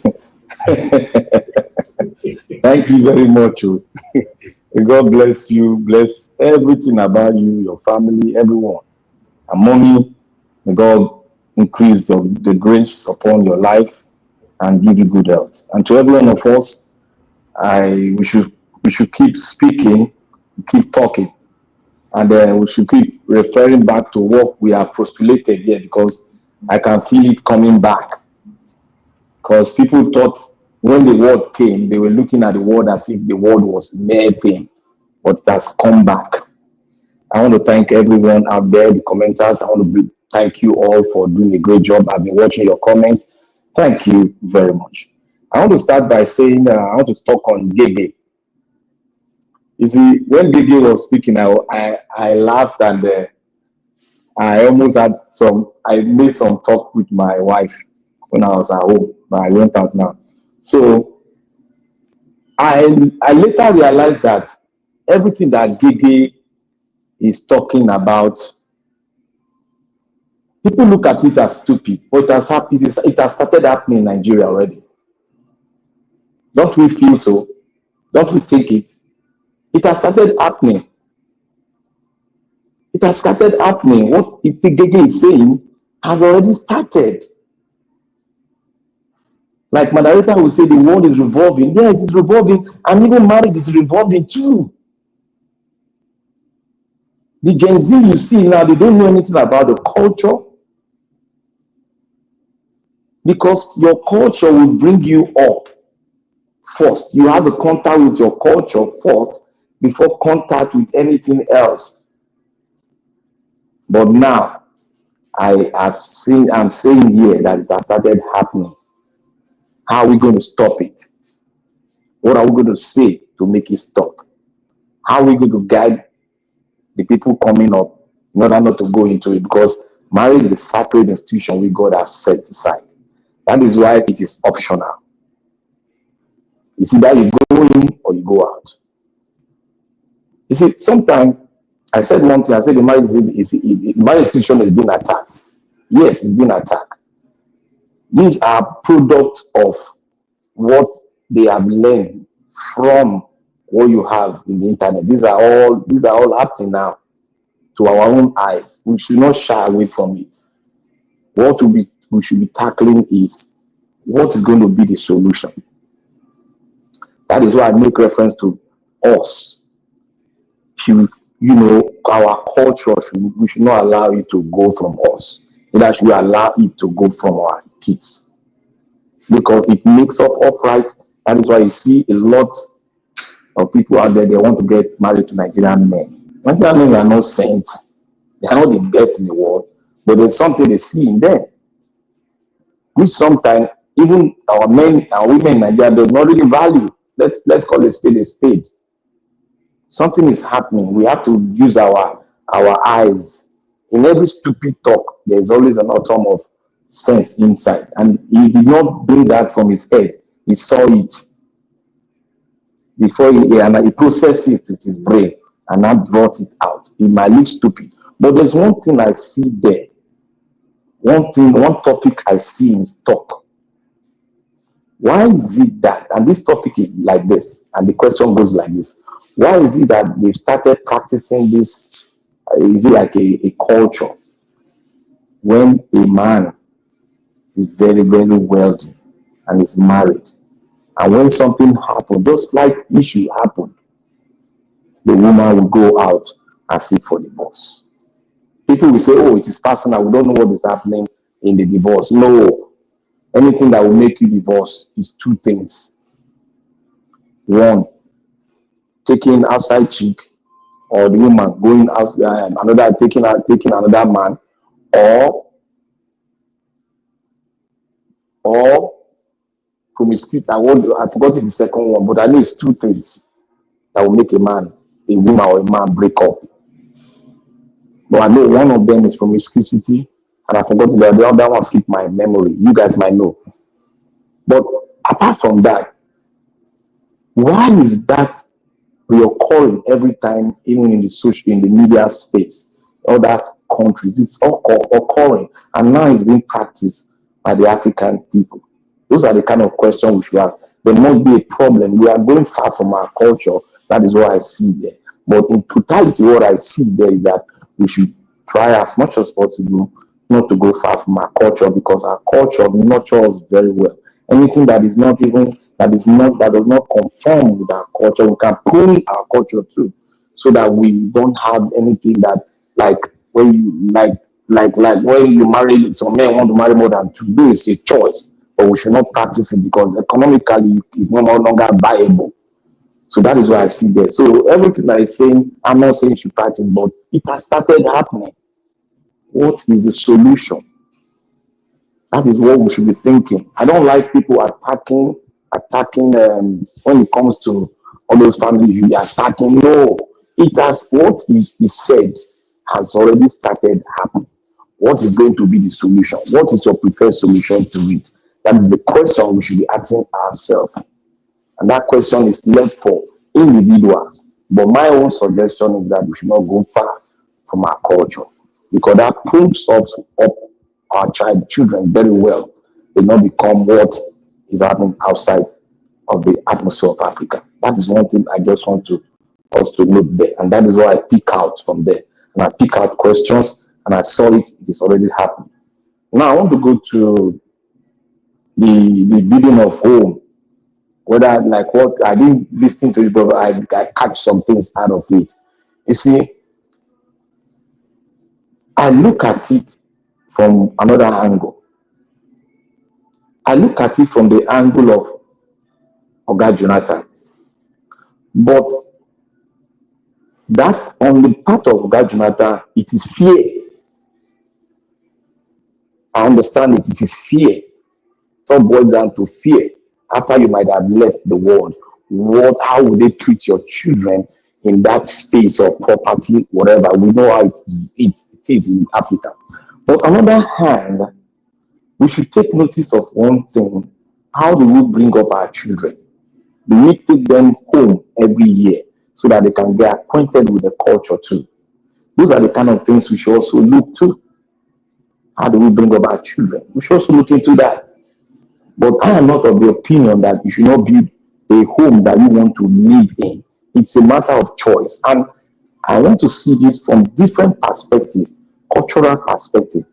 The Igbo men, I am total support of them. Go back home and develop your place very well, massively. That is it. Because the Igbos have paid a lot of price. They paid a lot of price. Look at what happened in the last election. Do you think they will not get their brain to be wise enough to know where their investment should go first, so that if they lose this side, they don't lose the other side?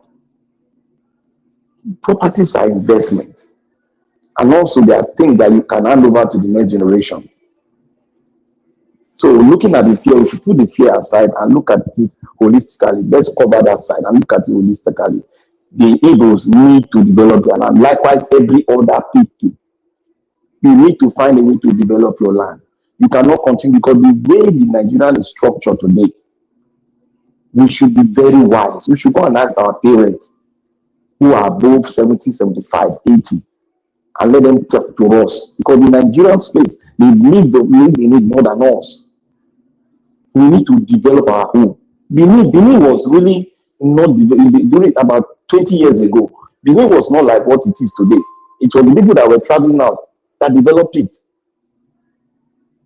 It was people that traveled out that came back to develop it. And the Benin city you see is somebody's village. The Obaoka you see is somebody's village. All the local government you see is people's village. So people need to develop where they stay. If you want to retire, you need to build a home where you feel a home that suits you, whether it is downstairs or upstairs, it's your own personal choice. If you want to do other investment, they can advise you on other investment purposes. But your home that you want to live in your own village, whether you want to retire to your village, it's your own personal choice. I will not argue that with you. But I will say every man, and the pursuit of every man, go to your state and develop it. Whether you build a factory, whether you develop it, let it go up. There's no place that cannot be developed. There is no place that development cannot go to. It's all about the foresight, the vision. That is it. That is what I take it. I will never discourage people not to build home in their village, whether it is small or it's big. It's all about choice. That choice is not supposed to be put down for public discussion to me. So I will go for that. I will go on one issue that I said here about the Nigerian space. All these guys that are having home. Oh God, Nigeria, I have a lot of things that I've researched on. 2 points. And 1 point, let me give one, then I'll give the other one last. And that last one is going to be advice for Edo State. I'm very critical in this. The one I'm going to say here, the last one before I go. Nigeria now has added drug peddling into their GDP growth. You know, I said something about it last when one of these 10 broadcasts. Now, Nigeria officially added drug peddling into their GDP growth. Thank you, Nigeria Watch.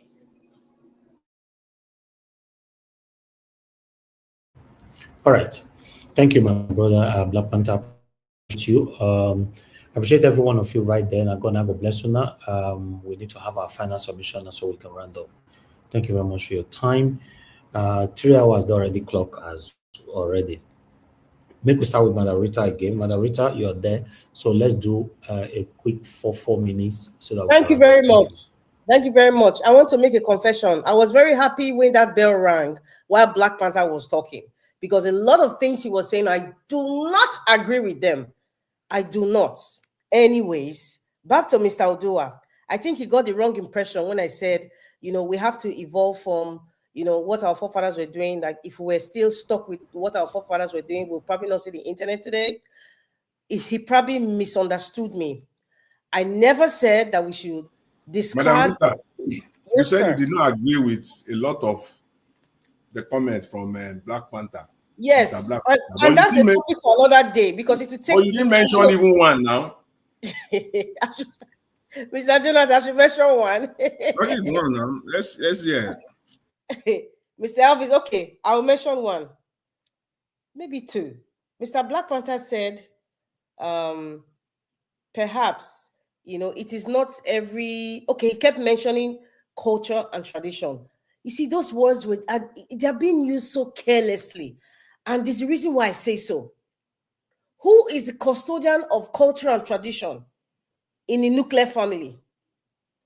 The father, according to the African culture. Now, let me come down Nigerian culture. Who is the custodian of culture and tradition in a nuclear family? In Nigerian culture, it is the father. Are the fathers of today upholding on to that culture and tradition? That's one thing I want to discuss with Black Panther, to make you realize There's a lot of things going on. And another thing you said, that perhaps the reason why foreign women are marrying our Nigerian men, because maybe our Nigerian women, we do not, kind of, appreciate our men. That is not true. Yeah, let us start saying the truth. Let us stop pretending, because I'm just sick and tired of this rhetoric, always kind of either directly or indirectly blaming the women for either failed marriages or children who have become in fact, I want to use some certain children who have become pariahs in a society. Talking about culture and tradition. Yes, going back to there. Men of today, would you, if you see two women standing now, please be honest with yourself. Nobody should tell me, no, that if you see two women today, two young ladies, and you want to get married, they say men are moved by what they see.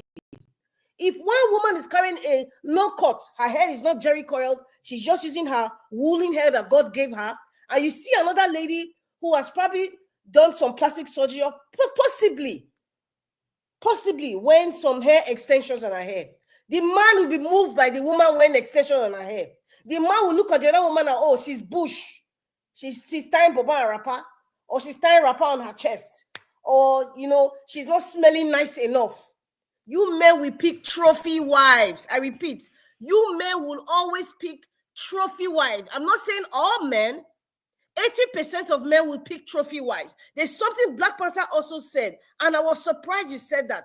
That there's something that guy said that, which is kind of true, that, men of today, when they get married, all of a sudden the man makes money and the woman all of a sudden wants to write a divorce, for maybe some reasons that are not, reasonable, to make as a yardstick to divorce. And you mentioned that there are just two prerequisites for divorce. They are not two, by the way, it's more than two. But that is not entirely true. There's one thing that I always tell people. Any man or woman who doesn't have money today, they are very pious, benevolent, kind, respectful. You would not use their situation to judge their character. You would never use that situation to judge the kind of person that person really is. Give them money. Give them influence and power and see what happens. It happens both ways, man or woman.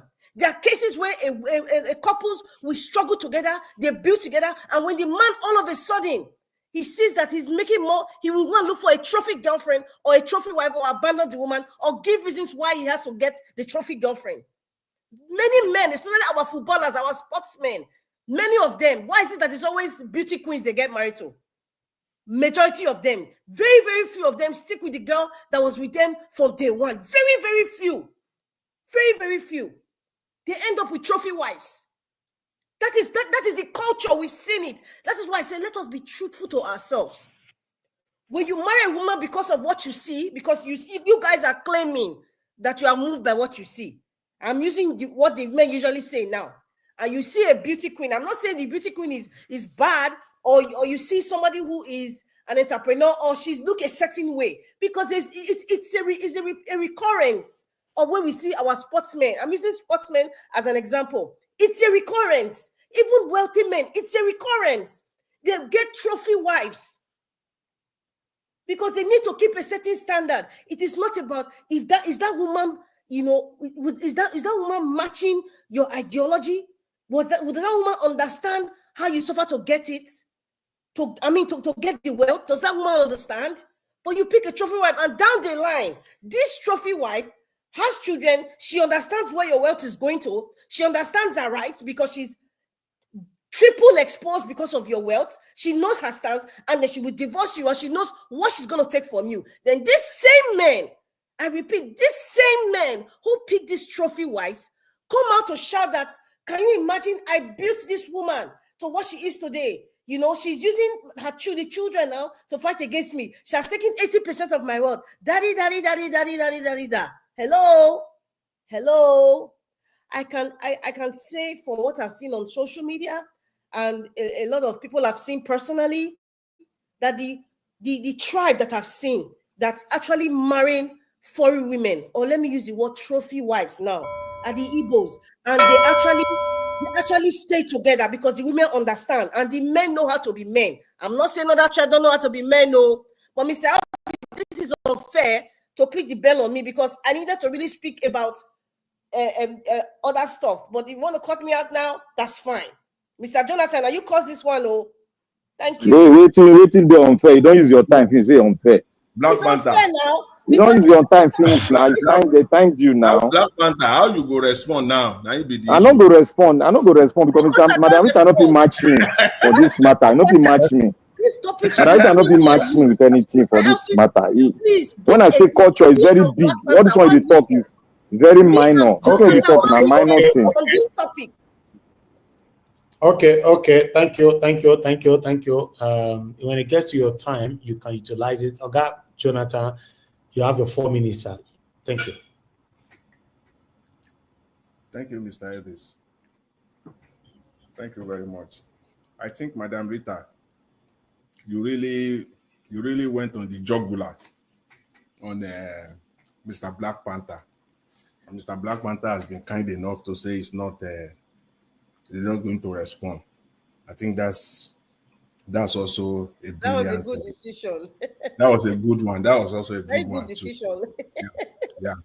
But Mr. Black Panther, I really want to thank you for your submission 2 days ago. I was not on the broadcast, but I heard Madam Rita say something yesterday about unity. And she credited you for that. You know. So she's always, not biased. She credited you. And then I also mentioned it about unity. Then I said, okay, let me even took some time. So I was, kind of scanning the broadcast because I didn't have time to listen to the entire broadcast. I was scanning the broadcast, looking for your submission. And I listened to it. That was a good one, actually. In fact, if Mr. Elvis could cut it, just an advice, you could cut that submission and just put it out there. See, everything we're talking about now, that is our solution. That's our solution now. We got to come together. Everyone or people saying that it is me or the highway, I am a better opposition. No, all those ones will not cut it. It is only unity. We got to come together.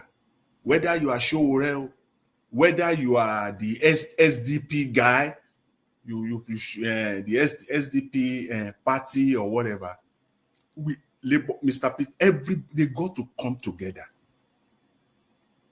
That is a sure bet. We can only wait and see what will happen, what they will do. Maybe I don't want to, just preempt them at this point in time, but let's wait and see. Maybe that's what they will do. It will be wise, very, very wise, if all the oppositions can come together. Let's come together and defeat this common, enemy, this common evil, satanic evil that we have as government in Nigeria. That is the easiest route. That is the most common sense route to take.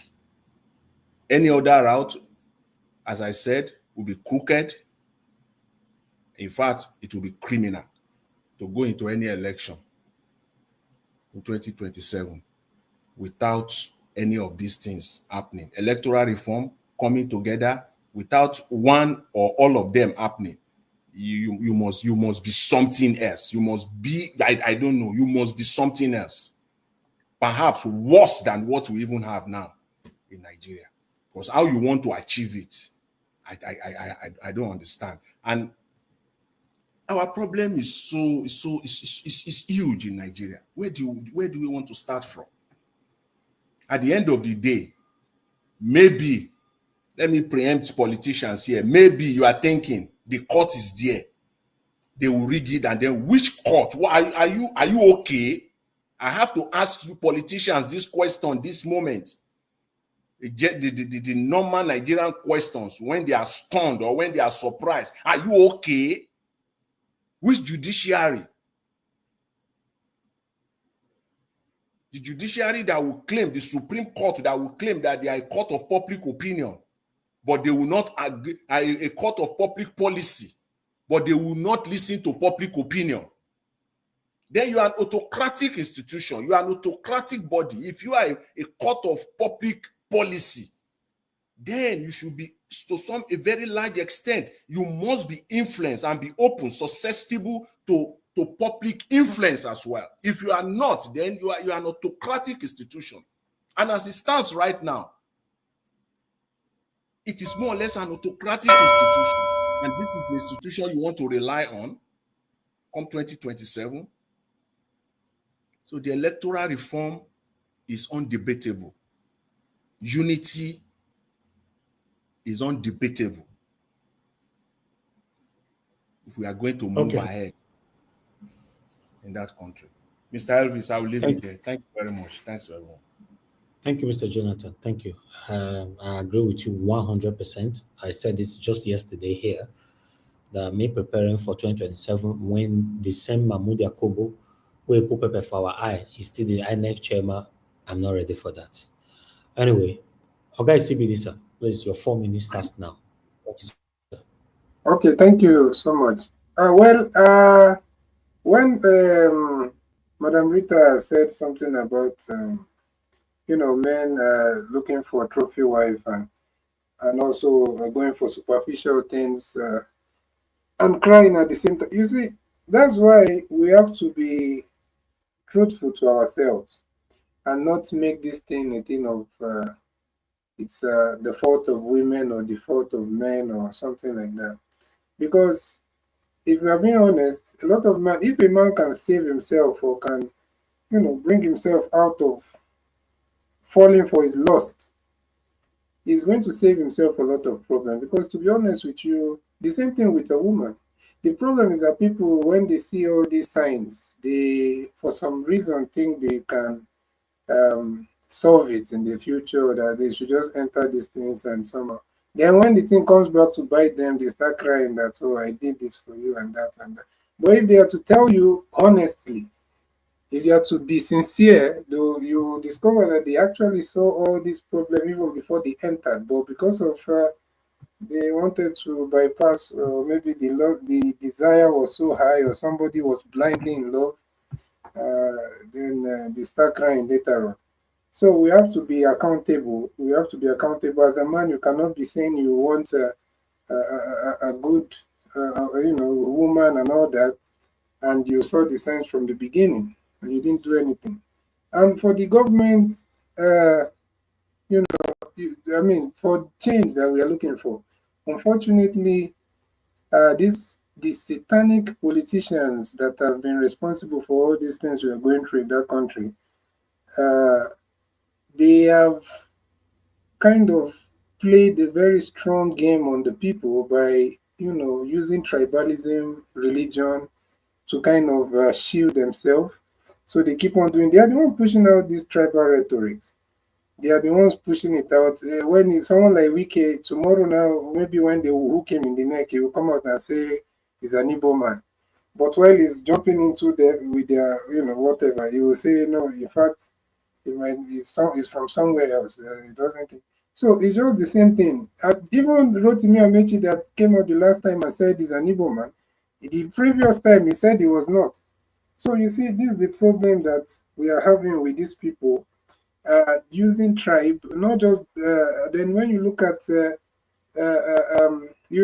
kind of revolution that these people are afraid of is from the people. It's only the people that can save themselves.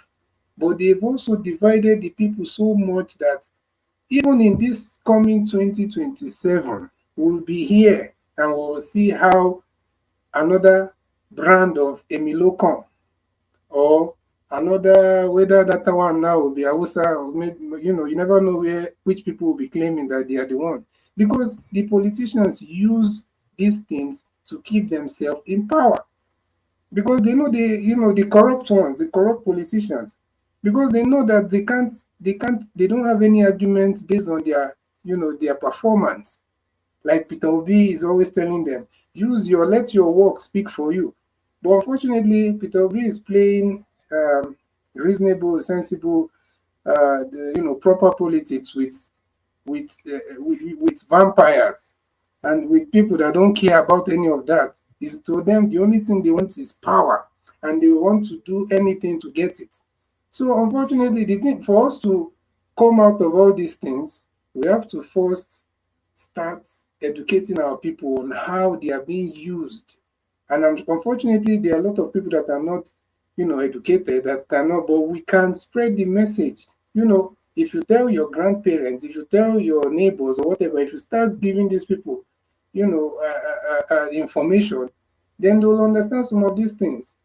And to be honest with you, like where we are today, we saw what happened this time from the southwest. And to be honest, majority of Yorubas, we know they are not tribal. Most Yorubas are not tribal people. All of us here, I'm sure most of us have very good Yoruba friends, or some of us are Yorubas. Me, myself, I have a couple of very good. So you can't even say it's a people thing. It's just some satanic politicians, and to be honest, even some of the Southwest people in the media, to be honest. So that is why we are where we are today.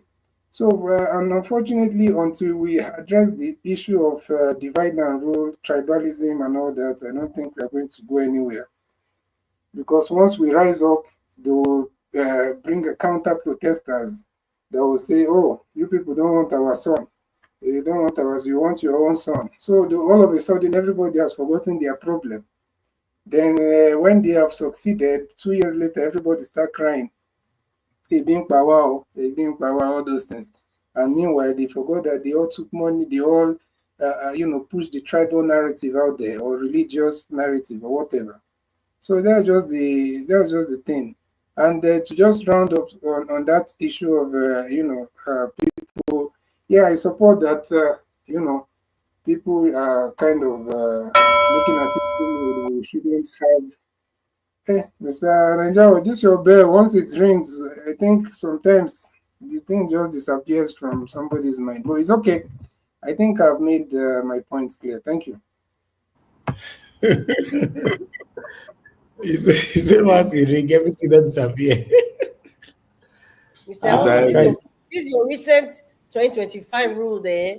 He go soon change am. He go soon change am. Make it come up for that place where he did first. I'm just appealing. I'm making a public appeal. Mommy Diaspora. Mommy, please. I'm appealing. This new no make any Madam Rita, no make appeal. Let Nigeria finish what they do. Make it pack in load. Waka come up for that place. I must make appeal. Mommy, please, I'm making an appeal. I'm making a public appeal. I'm protesting publicly. Mr. Elvis, this is your 2025 rule. And the bell is not fair. I don't know what you do for inside Nigeria. I never do your this finish. Make you pack your back. Please come back, I beg. Let us go back, I beg.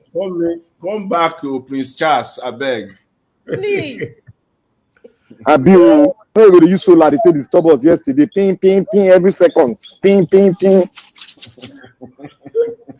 Lapata, so make you pack in load. So make I pack my load come out from my country. Now you tell me. From my own two country you get. One now where they born you. One now where you dey. So go the second one.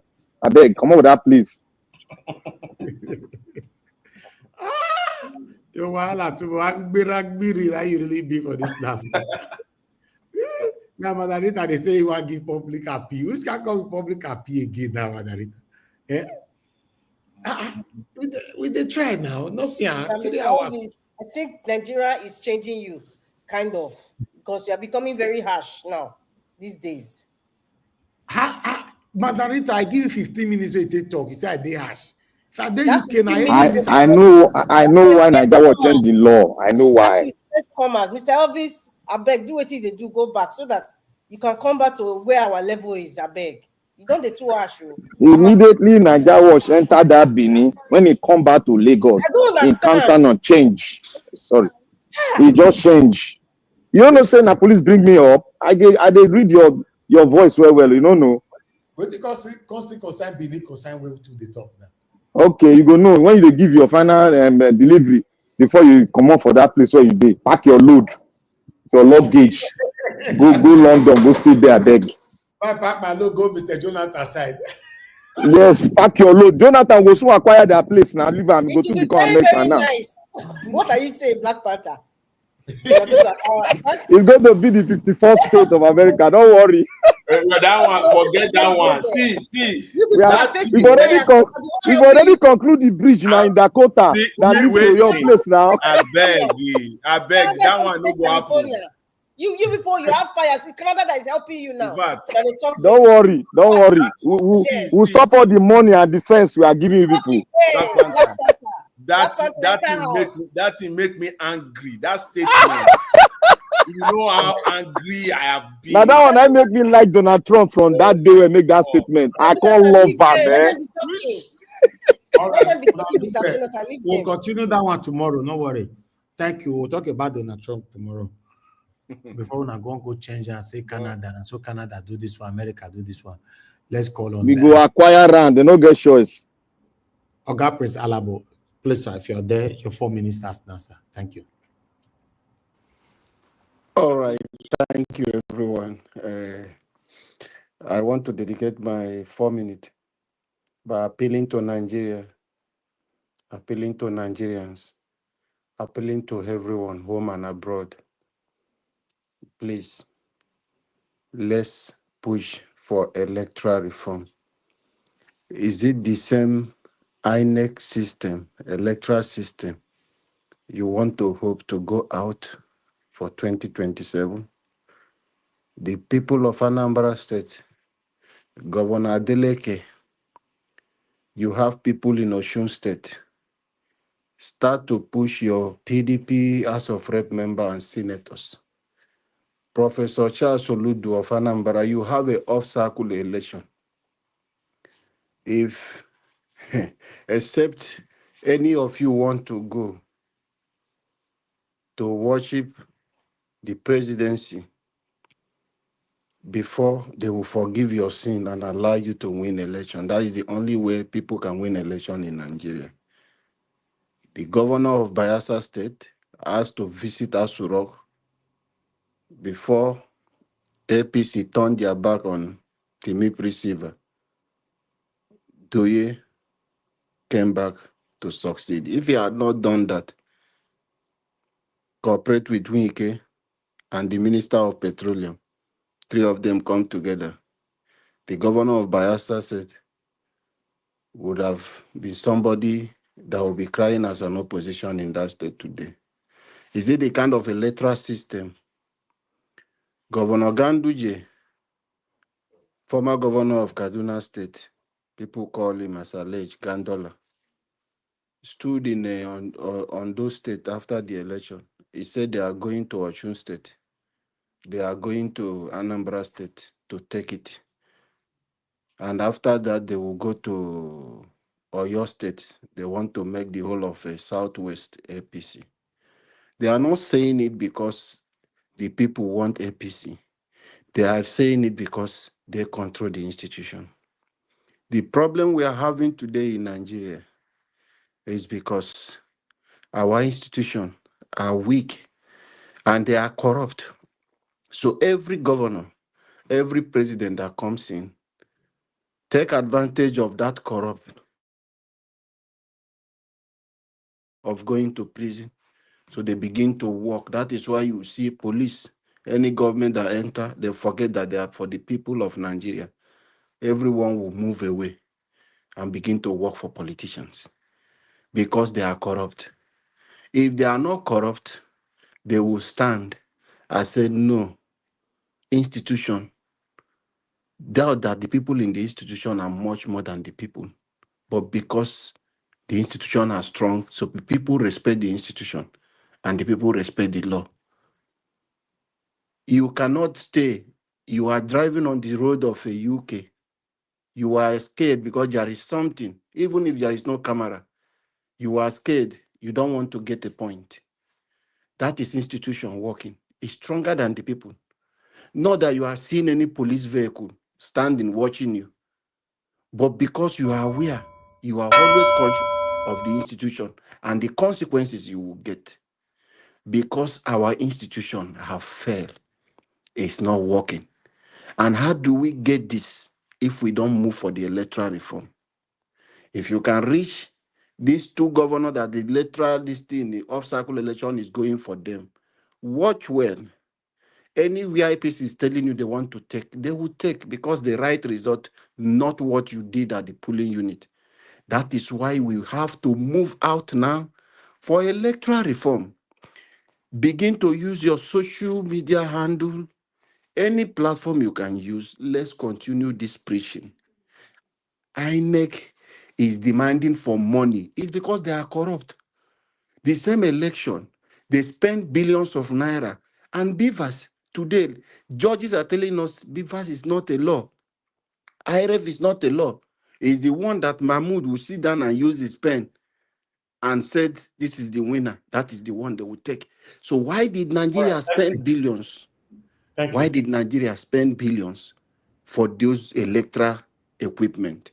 This is why we need to call for this electoral reform now so that we can have a governor of our own and a president of our own that will be proud to say we elected you.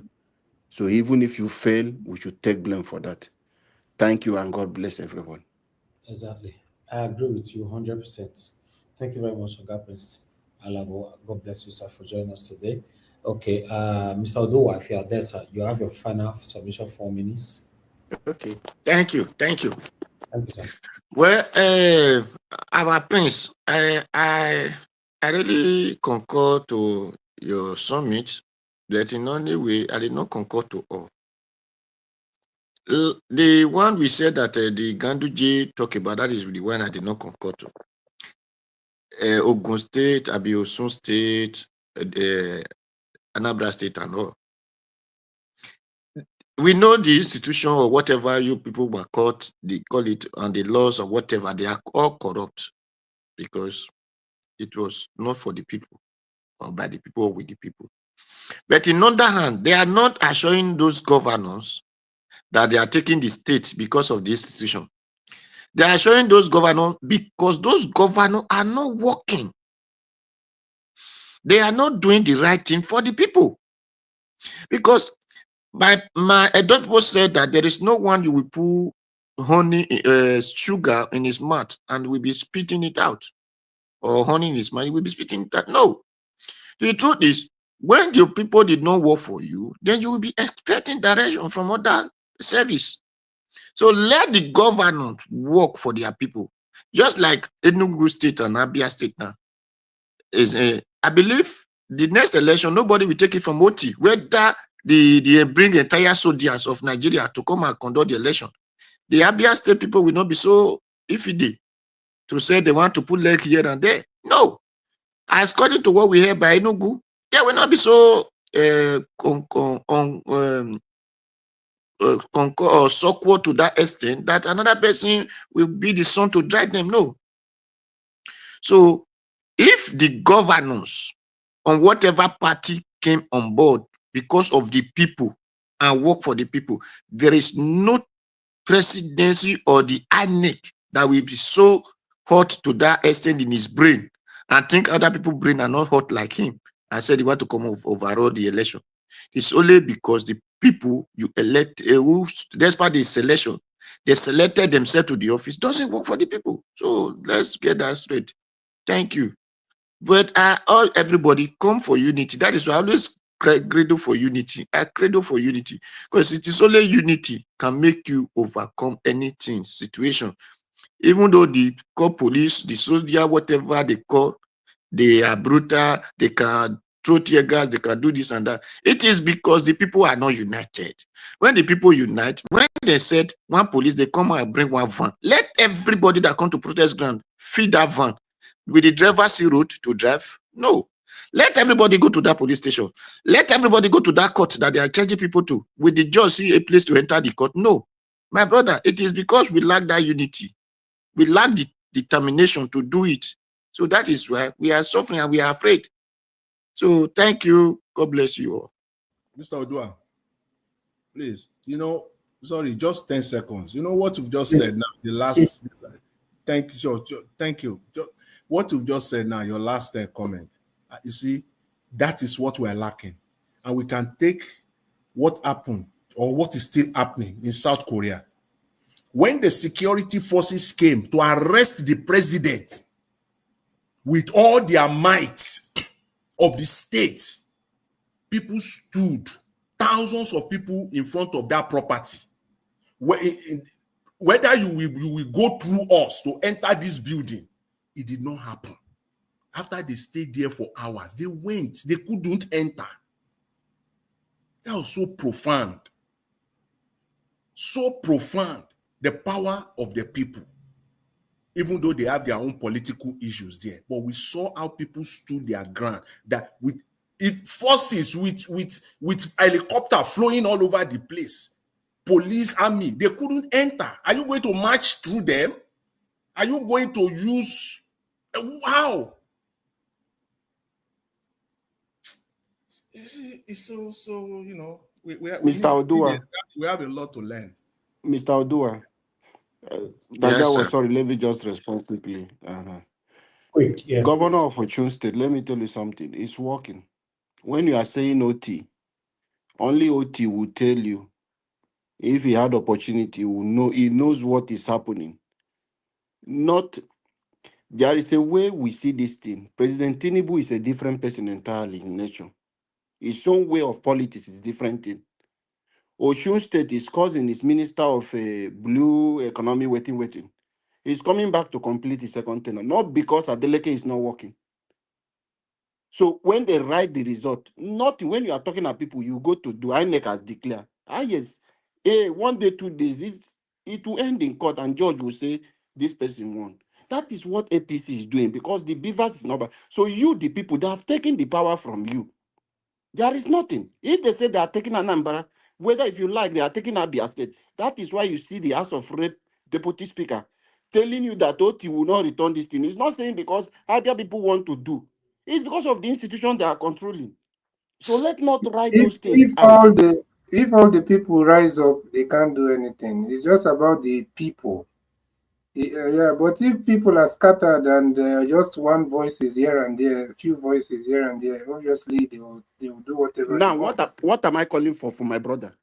How do we stop? Do we need the people? You know, Nigeria, nobody wants to die, but all of us want to make heaven. We want to see Jesus alive.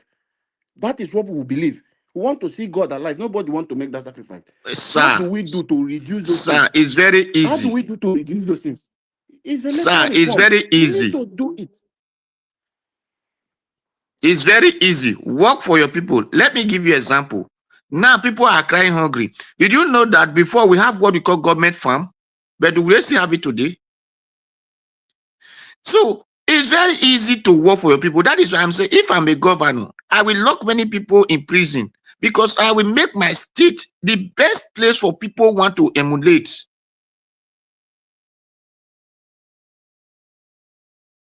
Mr. Odua, I've seen a House of Rep member in Rivers State who has done a lot of things. Portable water in all the units. Done a lot of people wanted. But because Wike does not want, let me tell you something. They round up, I never talk. They write this person off. So the people could not do anything. What do you want to do? Okay, thank you. Black Panther, your comment is final. Yeah.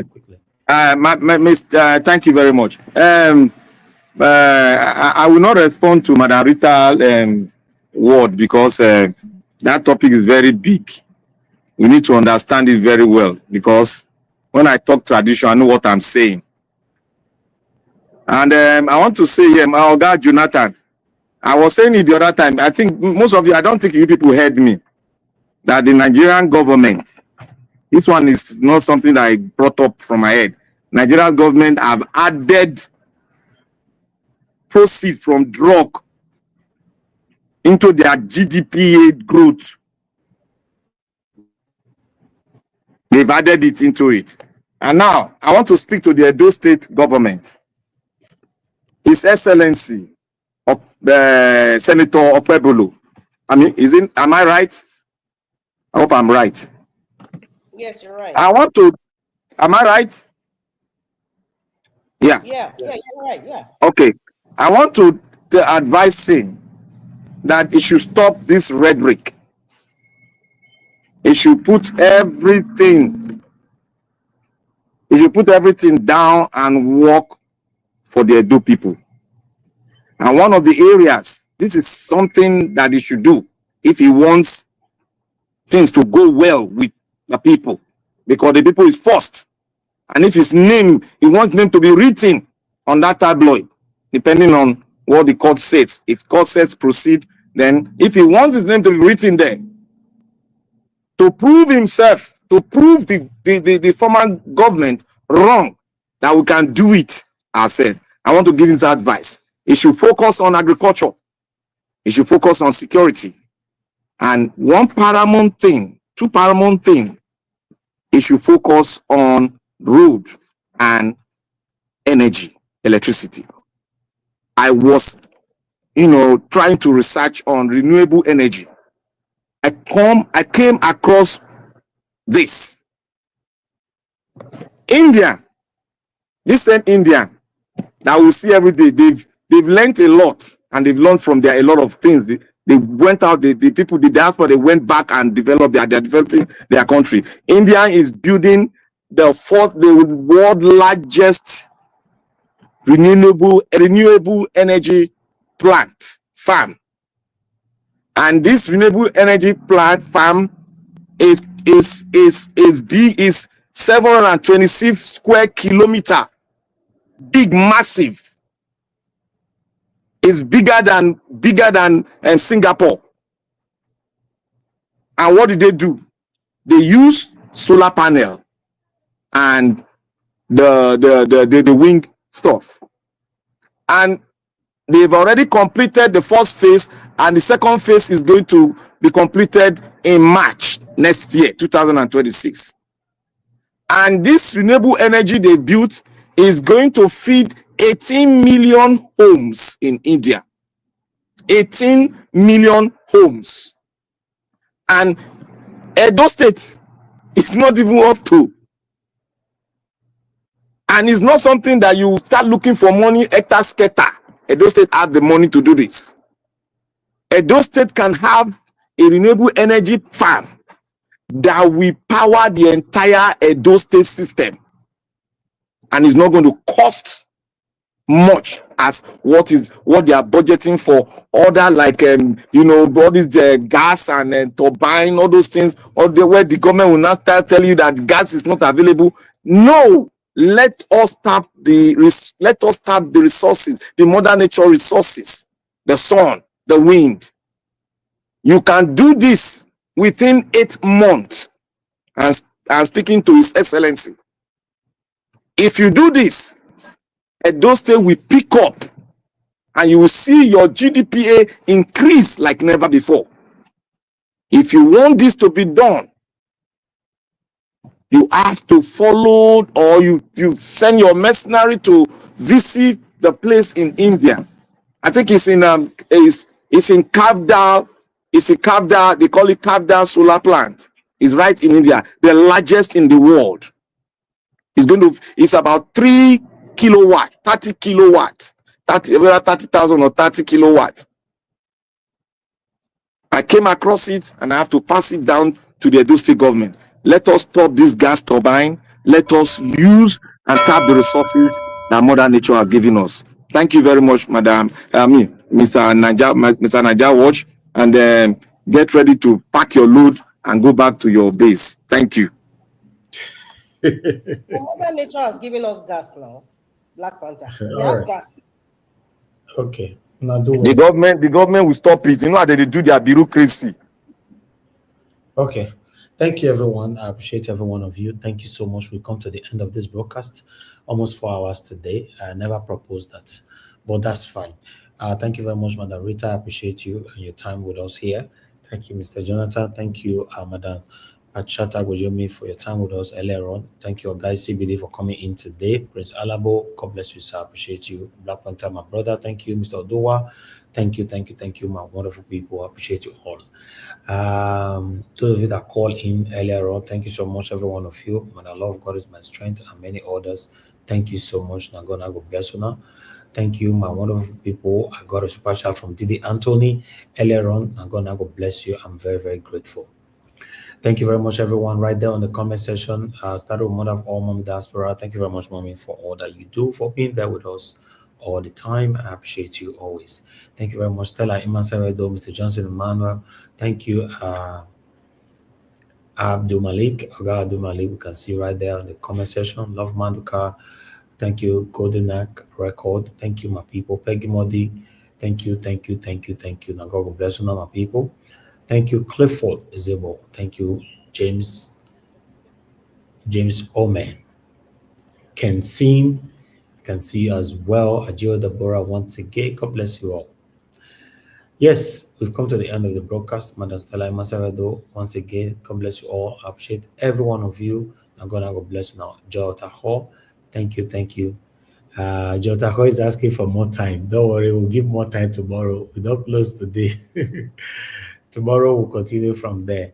I appreciate every one of you, my people. My people, allow us to end the show right now. And I'll see you guys again tomorrow, 7 p.m. Nigerian time, so that we can continue from where we stop. Guys, remember to press on the like button before you go. Help us to share. For those of you coming across the platform for the first time, yes, we are here calling out our government to do the right thing. As you and I know that Nigeria is not working, we should stop deceiving ourselves. 2027 is around the corner. We still have Mahmoud Yakubu, who's going to conduct that general election. What is your take on that? That is part of the things we're talking about here, but we'd like to hear from you as well. My people, have a good night. Bye for now.